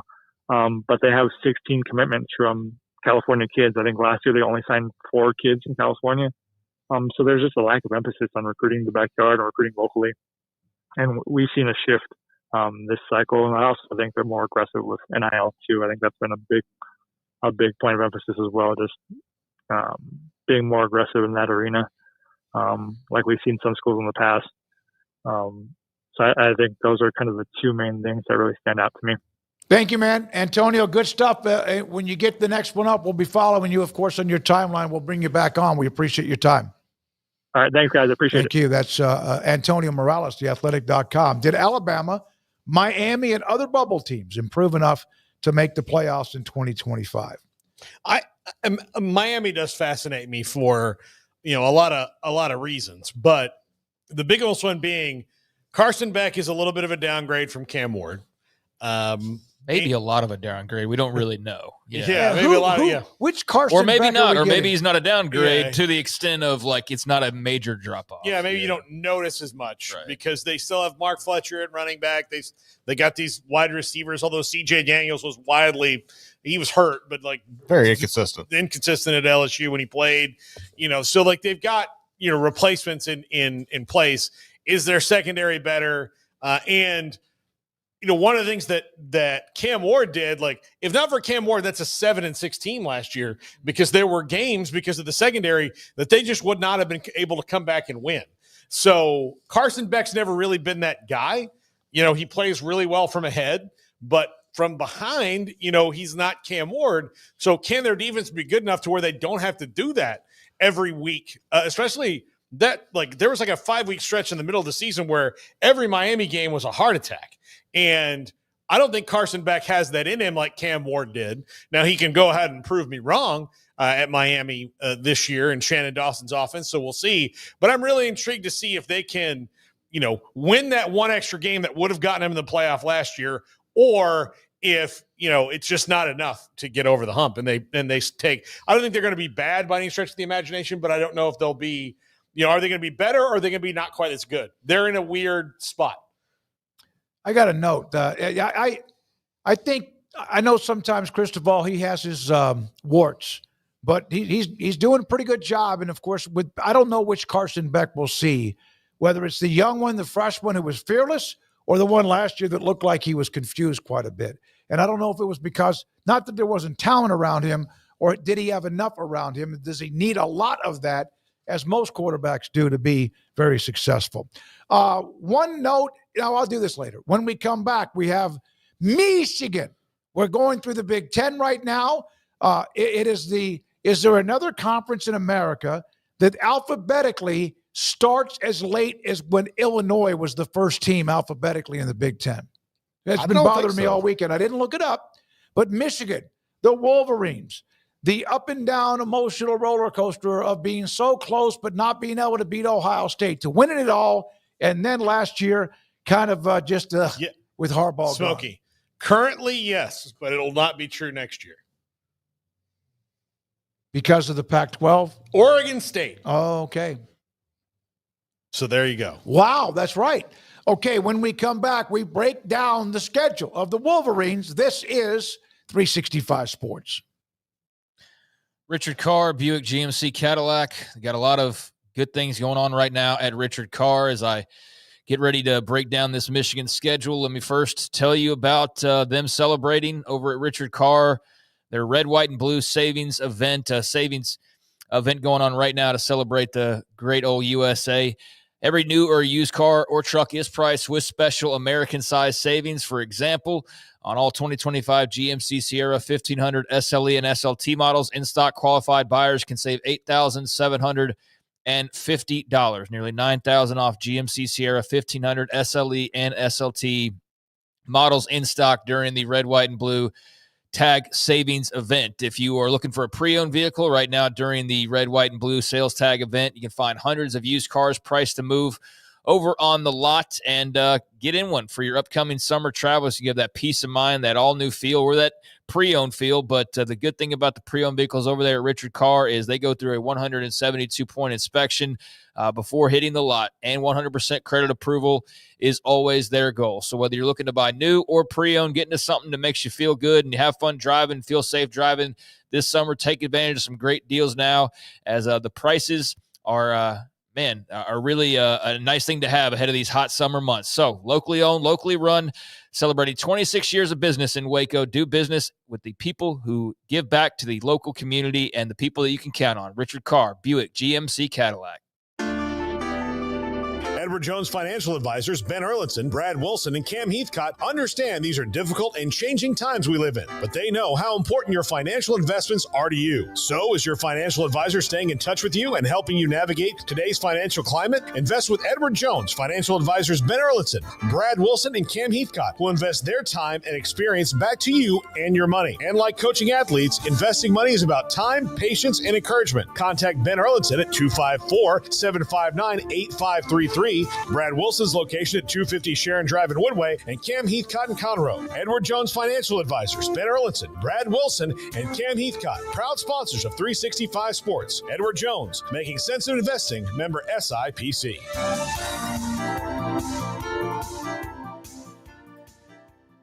Pizza, burgers, and Bears football. There's no place around Waco that serves them all other than Bubba's 33. Come show your green and gold and enjoy some of Waco's best food and beverages while watching your favorite team, the Bears. When real Bears fans get hungry, Bubba's 33 is the #1 spot for ice-cold drinks, hand-stretched, stone-baked pizzas, and bacon-infused burgers. Join us for indoor or patio dining. Bubba's 33, Waco's restaurant and proud supporter of Baylor Bears football. Sick 'em, Bears. Do you or your kids get nervous about going to the dentist? Stonewood Dental, Dr. Steve Childress, he can help. I've spent a career taking care of patients who as children had bad experiences, and now they're adults that hate going to the dentist.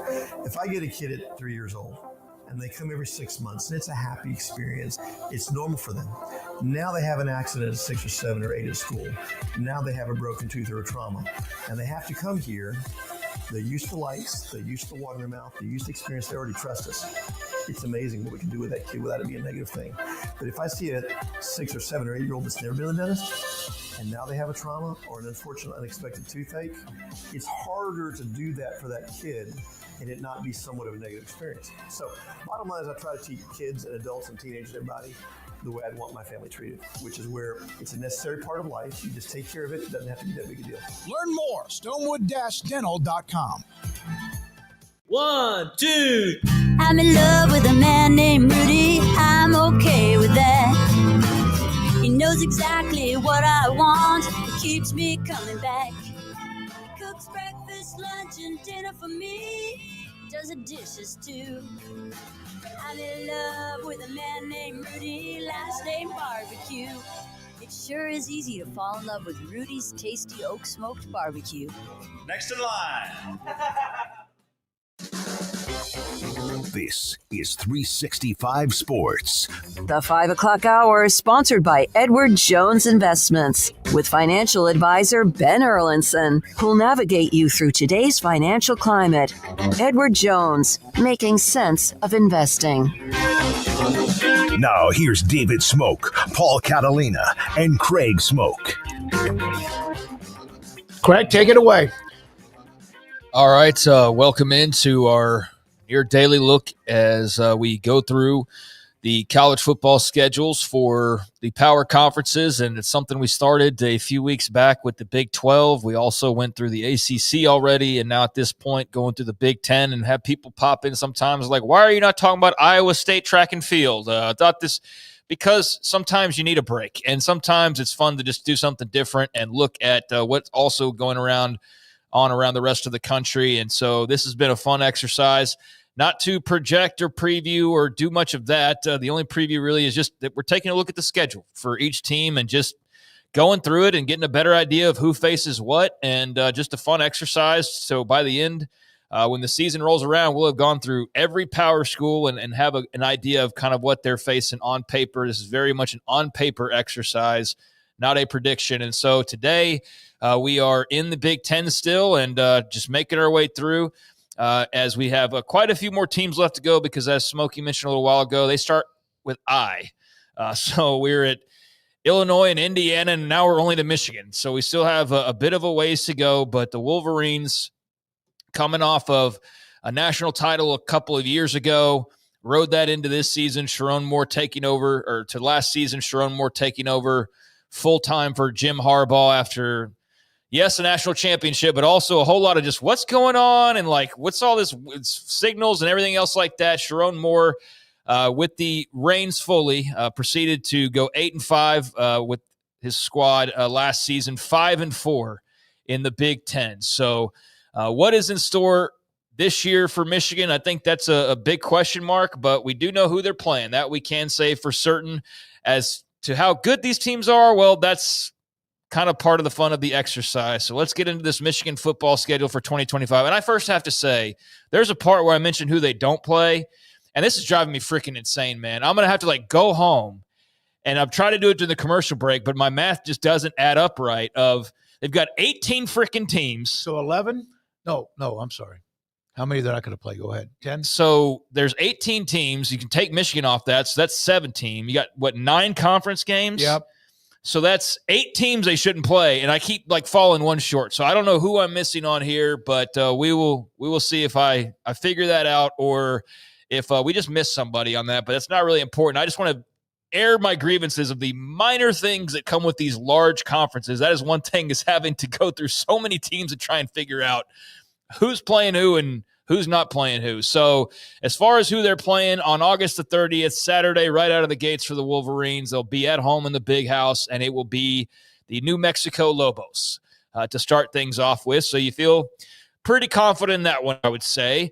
Then Saturday, September the 6th, right out of the gates, what should be a pretty fun contest, as they will travel to the top 10 certainly, and maybe top 5 depending on how you sort of view things, but a top battle of blue bloods all time is Michigan will go to Norman to take on Brent Venables and the Oklahoma Sooners in non-con action. And then on Saturday, September the 13th, they head back home after that big showdown with the Sooners, who are getting some top 25 love this preseason. I mean, they spent the bill. I mean, they deserve the offseason headlines as much as a Texas Tech does or Miami in years past.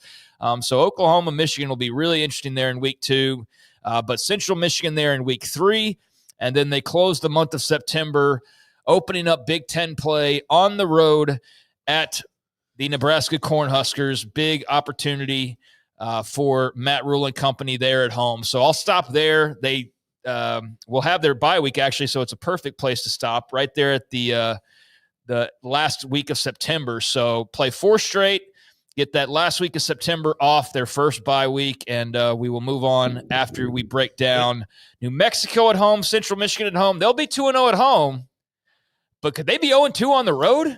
They could be. Damn right they're going to lose to former Big 8 teams in Oklahoma and Nebraska. And that Oklahoma game in particular is the Did You Fix It Bowl between Michigan and Oklahoma. Yeah, no, that's a great point. And a couple of new quarterbacks. I mean, Underwood, though, we're getting our first long looks, and he's got a lot of hype. And the material, obviously, with Oklahoma, he's been talked about all offseason. Or is it Mikey Keene at that point in the season? Yeah. And look, I'll tell you this about Mikey Keene. If he had transferred to Michigan last year, they might have won the Big Ten.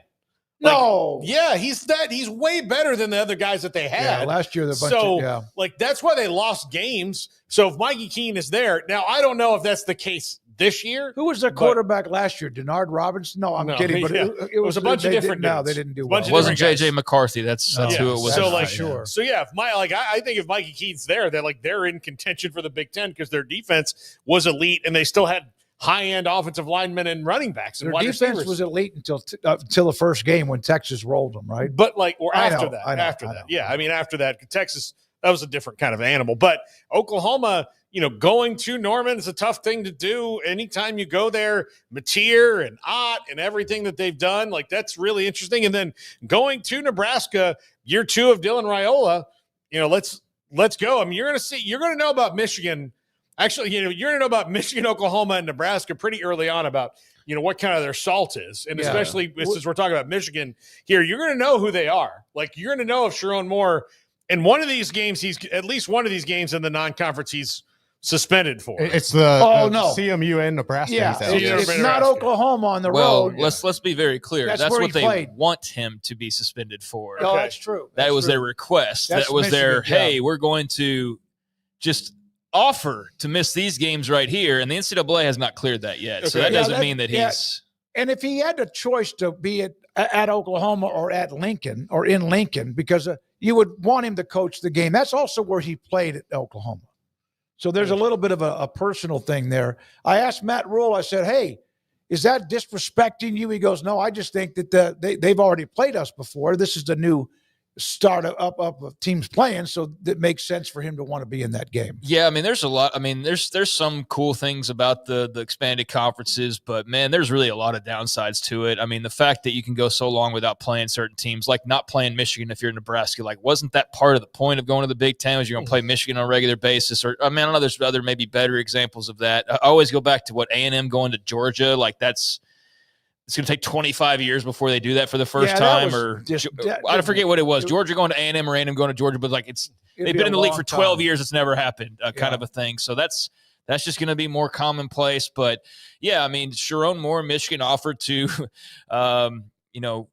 dictate their punishment basically, and we'll see this summer if they get their wish granted or if it will go differently for them. But yeah, that's why this is more of an on paper, because there's a lot of things that we don't know yet. And so when we look at them again in August, we'll know what he's suspended for, or what that looks like, and it will be fully factual. But for right now, yeah, he's trying to kind of pick and choose. So coming back after the bye week against Nebraska, or after Nebraska, start up the month of October the 4th, Wisconsin at home.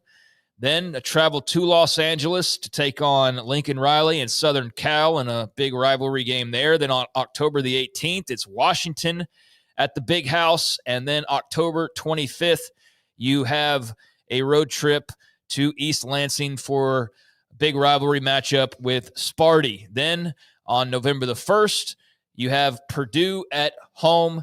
And they've obviously made some big moves in their own right with Barry Odom. I mean, they're at Purdue now, so they should be somewhat improved or certainly different. And then they will head into their second and final bye week. So, I mean, if you're doing logos, sorry, Purdue. And I know, depending on what kind of a logo conversation you're having with whoever, maybe one of these doesn't count the same way for another person as they do. But I don't know. Damn, man. Wisconsin, Southern Cal, Washington, Michigan State, 4 straight weeks is pretty damn salty as a schedule goes, you know? Yeah, and that's all the first, all 5 of those teams are in kind of big transitions of who they are and might be. But those are either brand new coach or coach on his way out. I mean, Wisconsin's got to see some results, and USC needs to see some results, and then Washington and Michigan State's brand new still in a way. So Purdue brand new. So Purdue, So they have all that going for them, but these 4 schools are ones that they don't normally last very long in the desert. Even though none of them. Excuse me. Yeah, you know. Oh, what I'm you're saying. talking about a different part of the schedule. Okay, this middle part, like these four, even if they're not, playoff contenders, they never go long without being at least good. Mm-hmm. And so that's where it would get really scary to me if I'm a Michigan fan is this middle part, if the light comes on for Luke Fickell, if Lincoln Riley gets himself a quarterback, that plays better. If DeMond Williams at Washington is as good as everybody thinks he is, if year 2 in Michigan State with Aiden Childs and Jonathan Smith is better, and that's a rivalry game, it almost doesn't even matter who the players are in a game like that. On the road in East Lansing, like all those things should be really tough for Michigan. Aiden Childs, it's been a while since I heard that name. Yeah, well, maybe he's the quarterback there, So then the final stretch of the schedule, 3 games in the month of November. Coming back after the bye week, you've got a road trip to Northwestern on Saturday, November the 15th, and then another road trip the following week to Maryland. So the only time they've got back-to-back home games comes in the month of November, and then close it out with, of course, the biggest one of them all, the game against Ohio State. And so that is what will close things out at the Big House this year on Saturday, November the 29th. So there is the Michigan schedule. And in terms of your logos, bunch. You've got Oklahoma, you've got Nebraska, you've got Wisconsin and USC and Washington State and Michigan State and Ohio State. And so I think that's a lot of damn logos. You said Washington State. You meant Washington. Or Washington, yeah. Washington, Michigan State. Yeah, Bunch. I mean Washington State. But yeah, that's a pretty good haul. And you also have your beat up games. You're going to beat up Central Michigan. You're going to beat up New Mexico. So yeah, that's the Michigan schedule. As far as who they don't play, I mean, just the highlights of this are no non-Saturday games because they're not going to be playing on a Friday night. They're Let not me playing tell on you something. damn The Big Thursday. 10, they are not going to play on Friday nights. Michigan and Ohio State. No, and that reminds me, there's a scheduling thing I need to mention at the end of this, not related to Michigan. But no Friday nights, no Thursday nights, just all Saturdays for them. Only one stretch of back-to-back road games when it's there in mid to late November. And then also, as far as the teams that they do not play, is a little flickering going on here, I guess. Like a battery or something, yeah.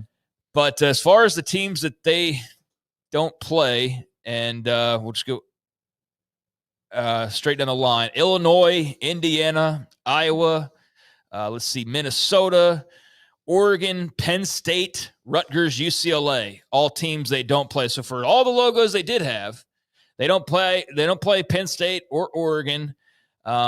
Iowa, obviously a salty team pretty much every year. Illinois is resurgent right now. Indiana's flying as high as they have in a really long time. So if you actually looked at last year's Big Ten standings, and I know it doesn't correspond exactly, but they don't play like the top half of the Big Ten other than Ohio State, basically. Yeah. They miss everybody else that was. Yeah, a lot of those logos are just like, who are they now? Yeah. They miss everybody else that was pretty much at the top of the standings last year. So that's not an exact science type of thing. It's just of interest, really. So if that were to carry over, then they might have caught a break, but they do still play plenty of logo teams. So there you go. No Oregon, no Penn State, but plenty to still chew on there for Sharon Moore. Almost said Jim Harbaugh, for Sharon Moore and the Michigan Wolverines. Don't have any idea how much better they'll be. I have no idea. But better, yeah, you're better at quarterback. That's for damn sure. Paul, what you said about, though, you'll find out if they made the right adjustments. That second game, Oklahoma, Michigan, two proud dogs, right? I mean, as far as logos, to see if who's better. Yeah. Who's better. Because Michigan coming off that high, and they would trade the national championship for a couple of down years, but they got their ass kicked right off the top inside the Big House, and they never really recovered from that. I know Craig knows this already, but do you know how many times that Oklahoma and Michigan have played each other before?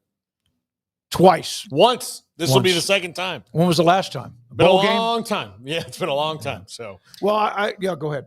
No, I mean, I just look it up on Winsipedia. It's one of the best websites. Yeah, out it there. is. But you know, the thing about Winsipedia, I went up and looked because the Georgia A&M conversation, which they played in 1976, Barry Switzer 14, Bo Schembechler 6 in Miami, Florida. Well, that's one of those games. Those are the kind of games yeah. that Michigan that back in the day. And not that those games aren't still happening now, but Switzer winning, of course, with what he did in the 70s. Yeah. My God, and 80s. A rockin' awesome dude in Barry Switzer and a bona fide piece of human garbage in Bo Schembechler. And Schembechler, yeah. Yeah, well, I don't know. We saw a matchup. Who was it? Texas and Florida that had hardly ever played. When we were kind of talking about schedules. So you just think of like, how did two big, huge brands not have like cross paths in some random bowl games at least a handful of times over the last 50 to 100 years? Well, shoot, Michigan and Oklahoma have only played one time ever. That's pretty crazy. Like that's you'd have thought there'd be at least 2 or 3 other meetings. But yeah, the way the bowls used to be set up and all of that. That's interesting. It'll only be the second all-time meeting. I do have a non-Michigan related note, but it's Ohio State related, so I guess it's somewhat Michigan related, right? I don't know if we mentioned this at the top of the show because I think this is just new, but Ohio State and Texas to open the season. I don't think any big surprise here. Will be a noon game on Fox. But what the story is that means the Lee Corso, Florida State and who? Alabama? Will probably be his last game look, day. if I'm ESPN, I'm not sharing Corso's last game with anyone. No, I get it. I get that that's the best game, Texas and Ohio State. But since Fox had it's not on your network. It's not on your network. I am not sharing Lee Corso's last game with anyone. So whether it's Alabama or Florida State or some other game that he goes to, LSU and Clemson are playing too. So if it's that one, it's that one. But they don't play on Saturday, do they? I don't know if they play on Saturday, but that being Clemson, I think it would more likely they would send him home to Florida State with Tallahassee. Exactly. So I think the writing's on the wall. ESPN, do not share that moment. No. I think what just Craig mentioned, and I saw that earlier, is the fact that it's going to be on Fox. Ohio State, Texas eliminates anybody else from that competition. It absolutely will be. Florida State, Alabama. But they've done it before where they've both been in the same place. Yeah, they did it. I've seen them do that a few times, I feel like. You're talking about the show. So Big Noon's going to be there no matter what because it's on their air. Like, that's what Big Noon's going to do. So they should not share that. Like, they shouldn't have to do two. Of course, they got to lay up there. I mean, if Florida State was playing Bethune-Cookman, then who gives a damn? But, I mean, the fact that it's a big game, that just makes sense that you would go that route. So, that's Ohio State, Texas going to be Big Noon. And that means it's going to be a noon kickoff for folks. And so I don't know how happy people are about that, honestly. But LSU Clemson's on a Saturday, by the way. Okay. But, yeah, that's just coming down the pipeline. So prepare accordingly. You'll have Big Noon Ohio State, Texas. It will make Texas fans angrier than it will Ohio State fans. Ohio State fans are the noon kickoff. Ohio State fans, actually, of all the fans, I don't know. They're not all, but I think they have a bigger their minority of people who like the noon kickoffs is a little bit bigger. But Texas OU was almost always an early kickoff. Yeah, so people still always almost complain about that all the time. They don't like it just because that's the way that it is. They don't understand that if you put that later, Big Oklahoma Tex fans were down bitching about that too. The noon games. Yeah. Well, it's also just a very sketchy area to be in. 11 o'clock at night if you were to do a primetime game and people have been drinking at the State Fair all day. It's just it doesn't make any sense for Dallas PD to hold that game at night. So if you were to do it at Jerry's World, then you could pull that off and it would be a little bit better. But at the State Fair, it's not a good idea. So congratulations to Ohio State on stealing Michigan's thunder in this segment by us talking about Michigan's schedule and Ohio State being the topic we end with. You remember when poor Big Tex burned down just randomly in the spring when the fair wasn't even going. You think that if they put Texas OU at 7 p.m., that the whole place wouldn't go? No, what they would just use the Cotton Bowl for a big jail.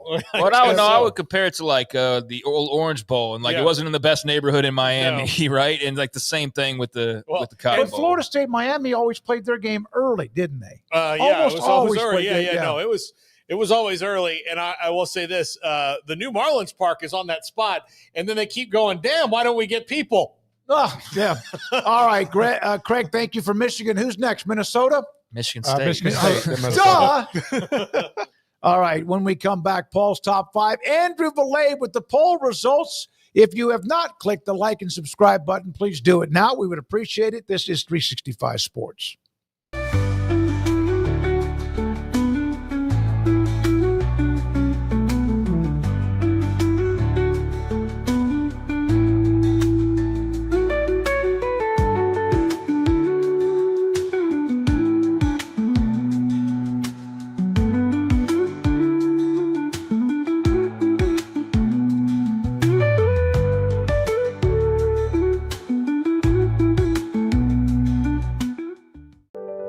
Overwhelmed by your inbox? Clean Email is here to help. Organize, clean, and manage your emails with powerful automation tools. Say goodbye to spam and clutter and enjoy a stress-free inbox. Try Clean Email today at cleanemail.com. That's CLEAN email.com. Founded in 1910, Samsonite is the world leader in durable, high-quality luggage and travel accessories. Made to the highest standards, our products won't let you down. We give you the confidence to get out there and explore. Inspired by the past, devoted to the present, and built to inspire a multi-generational future, Samsonite is here to elevate your journey. Travel with Samsonite and pack confidence every step of the way. Shop now at shop.samsonite.com. Samsonite.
This is Paul Catalina's Top 5.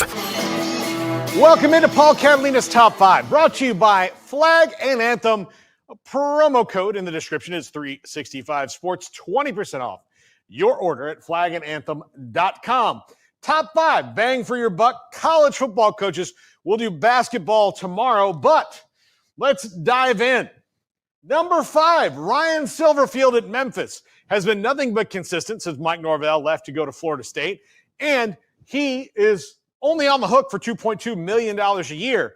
I keep waiting for some other big school to come in and scoop Ryan Silverfield up. Maybe Fred Smith and FedEx have a kind of promissory deal with him where they can say, like, look, just stick with us, and once we get the stadium redone and some of this money infused, don't go anywhere. We've got your back. And look, the grass isn't always greener on the other side. But one of the best and most underrated coaches in the country in Ryan Silverfield, his teams just win. Now, this year he'll have an adjustment because Seth Hennigan won't be there for the first time since 1987, it feels like. But they will be fine under Ryan Silverfield. Great recruiter, really great developer of talent, and keeps kids in Memphis for the most part, which is not an easy thing to do in today's era. Number 4, Jeff Traylor at $2.5 million. Little biased.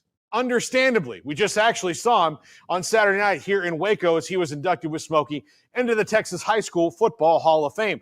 But $2.5 million, a fledgling program. Honestly, look, he's just their third coach.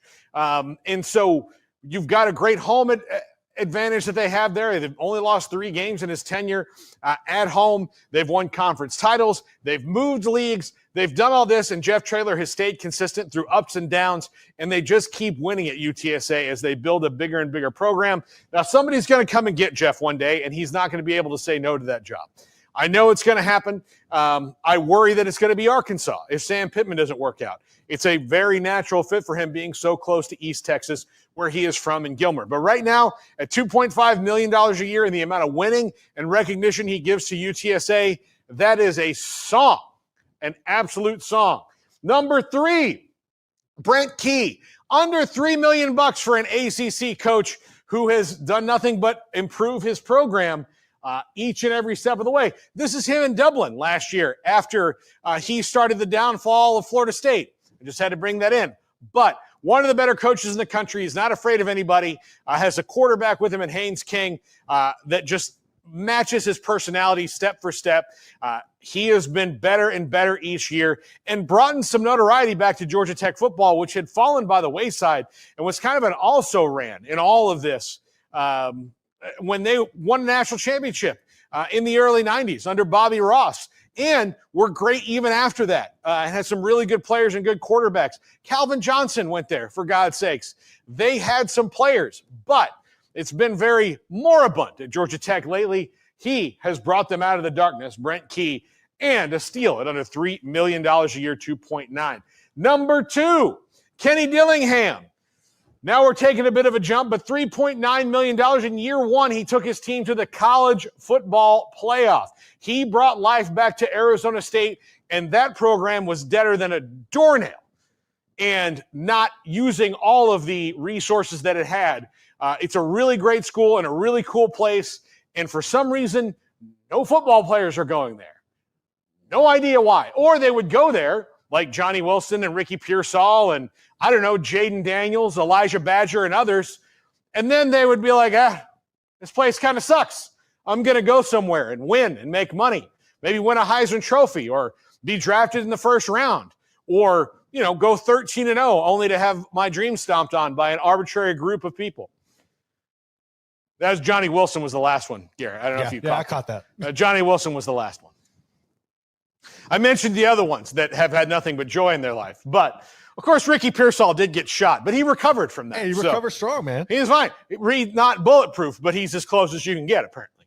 But Kenny Dillingham at $3.9 million, he's got players wanting to come and wanting to stay at Arizona State, and that's a huge deal. And believe me, he will have suitors a lot, especially as SEC jobs come open because of his quarterback prowess. Bo Nix, Jordan Travis, now Sam Leavitt, the resume is there. And if you're a young quarterback and want to get better, go play for Kenny Dillingham. Go do it. He is a quarterback guru. And number 1, Matt Campbell. Thanks for the smile, Coach. $4 million a year. Now, this is the highest paid coach on our list, but when you talk about bang for your buck and programs that have enthusiastic fan support, great home game atmosphere, but never consistent success over the years, he's the best coach that Iowa State has ever had, hands down, and doesn't seem to really want to go anywhere, in spite of the fact that every time a job in the Midwest opens or some random NFL job that wants the Matt Campbell style, they say, Matt Campbell's going to be a candidate for this, and I don't really know if he's ever truly been. He's a Midwest guy. He seems to love being at Iowa State. It is truly his program. And to only have to pay him $4 million when other coaches are getting $7, $8, $9, $10, $12 million a year, and he wins as much as he has at Iowa State compared to coaches past, that is bang for your buck. That is bargain pricing. That is good shopping. Jamie Pollard knows how to do that with a good Midwestern common sense about it. That's going to do it for the top 5. The show is almost over, but we have poll results that you must hear right now, or I don't know what's going to happen. I don't know how you're going to be able to finish out your day unless you hear these poll results. So don't leave until you hear the poll results. You'll regret it for the rest of your life if you don't, because I don't know why. But still, Smokey, give us some poll results. All right, Andrew Valade has dialed him up. I don't know the answers, so I don't know the numbers, but the PGA Championship going on this week at Quail Hollow. Rory, who won the Masters, Scotty Scheffler, DeChambeau, and Schauffele, 4 great names. And Scheffler, who's kind of got his iron play back together, winning a couple weeks ago. He just shot an 18. He what? Like an 18, but all hole in ones. Yeah. 18. It was up like what was it, like a 6? He tied the record. He was like 30 under, whatever, 32 or 3 under, some crazy number. Like it's like a final round 62 Nelson, or something like that. He started with a 63, and he just kept on piling on. DeChambeau edges Rory, who played okay this past weekend at the Truist Championship. And Xander Schauffele, who had the big year in 2024, is only 4%. Hasn't quite been that sharp. That's the first poll. Scotty Scheffler with a big lead. What are your thoughts, Michael Jordan? We didn't bring this up, but he's going to be a part of NBC's NBA coverage.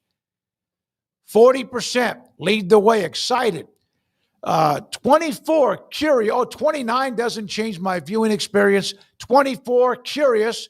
That was mine. And skeptical, might not be the best fit. 7%. We can save our opinions for Off the Radar tomorrow on the Michael Jordan. Okay, we'll do. Yeah. All right, good. We won't do much more of that, but that's very much. Andrew comes up with some great stuff. Yeah, Andrew should do the poll tomorrow.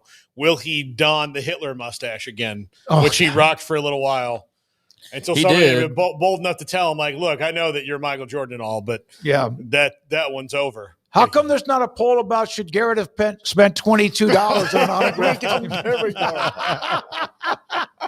You hurt my feelings. All right, tomorrow, 3 o'clock, we appreciate all of you for being a part of it. We'll have Iowa State Cyclones football as one of our segments we feature with Travis Hines of the Des Moines Register. For Craig Smoak and Paul Catalina, for Emery Winter, who's working on 365 Sports tonight at 10:30 on the CW, Andrew Valade, Garrett Ross, and you and our great sponsors, I'm David Smoak. Have a great night.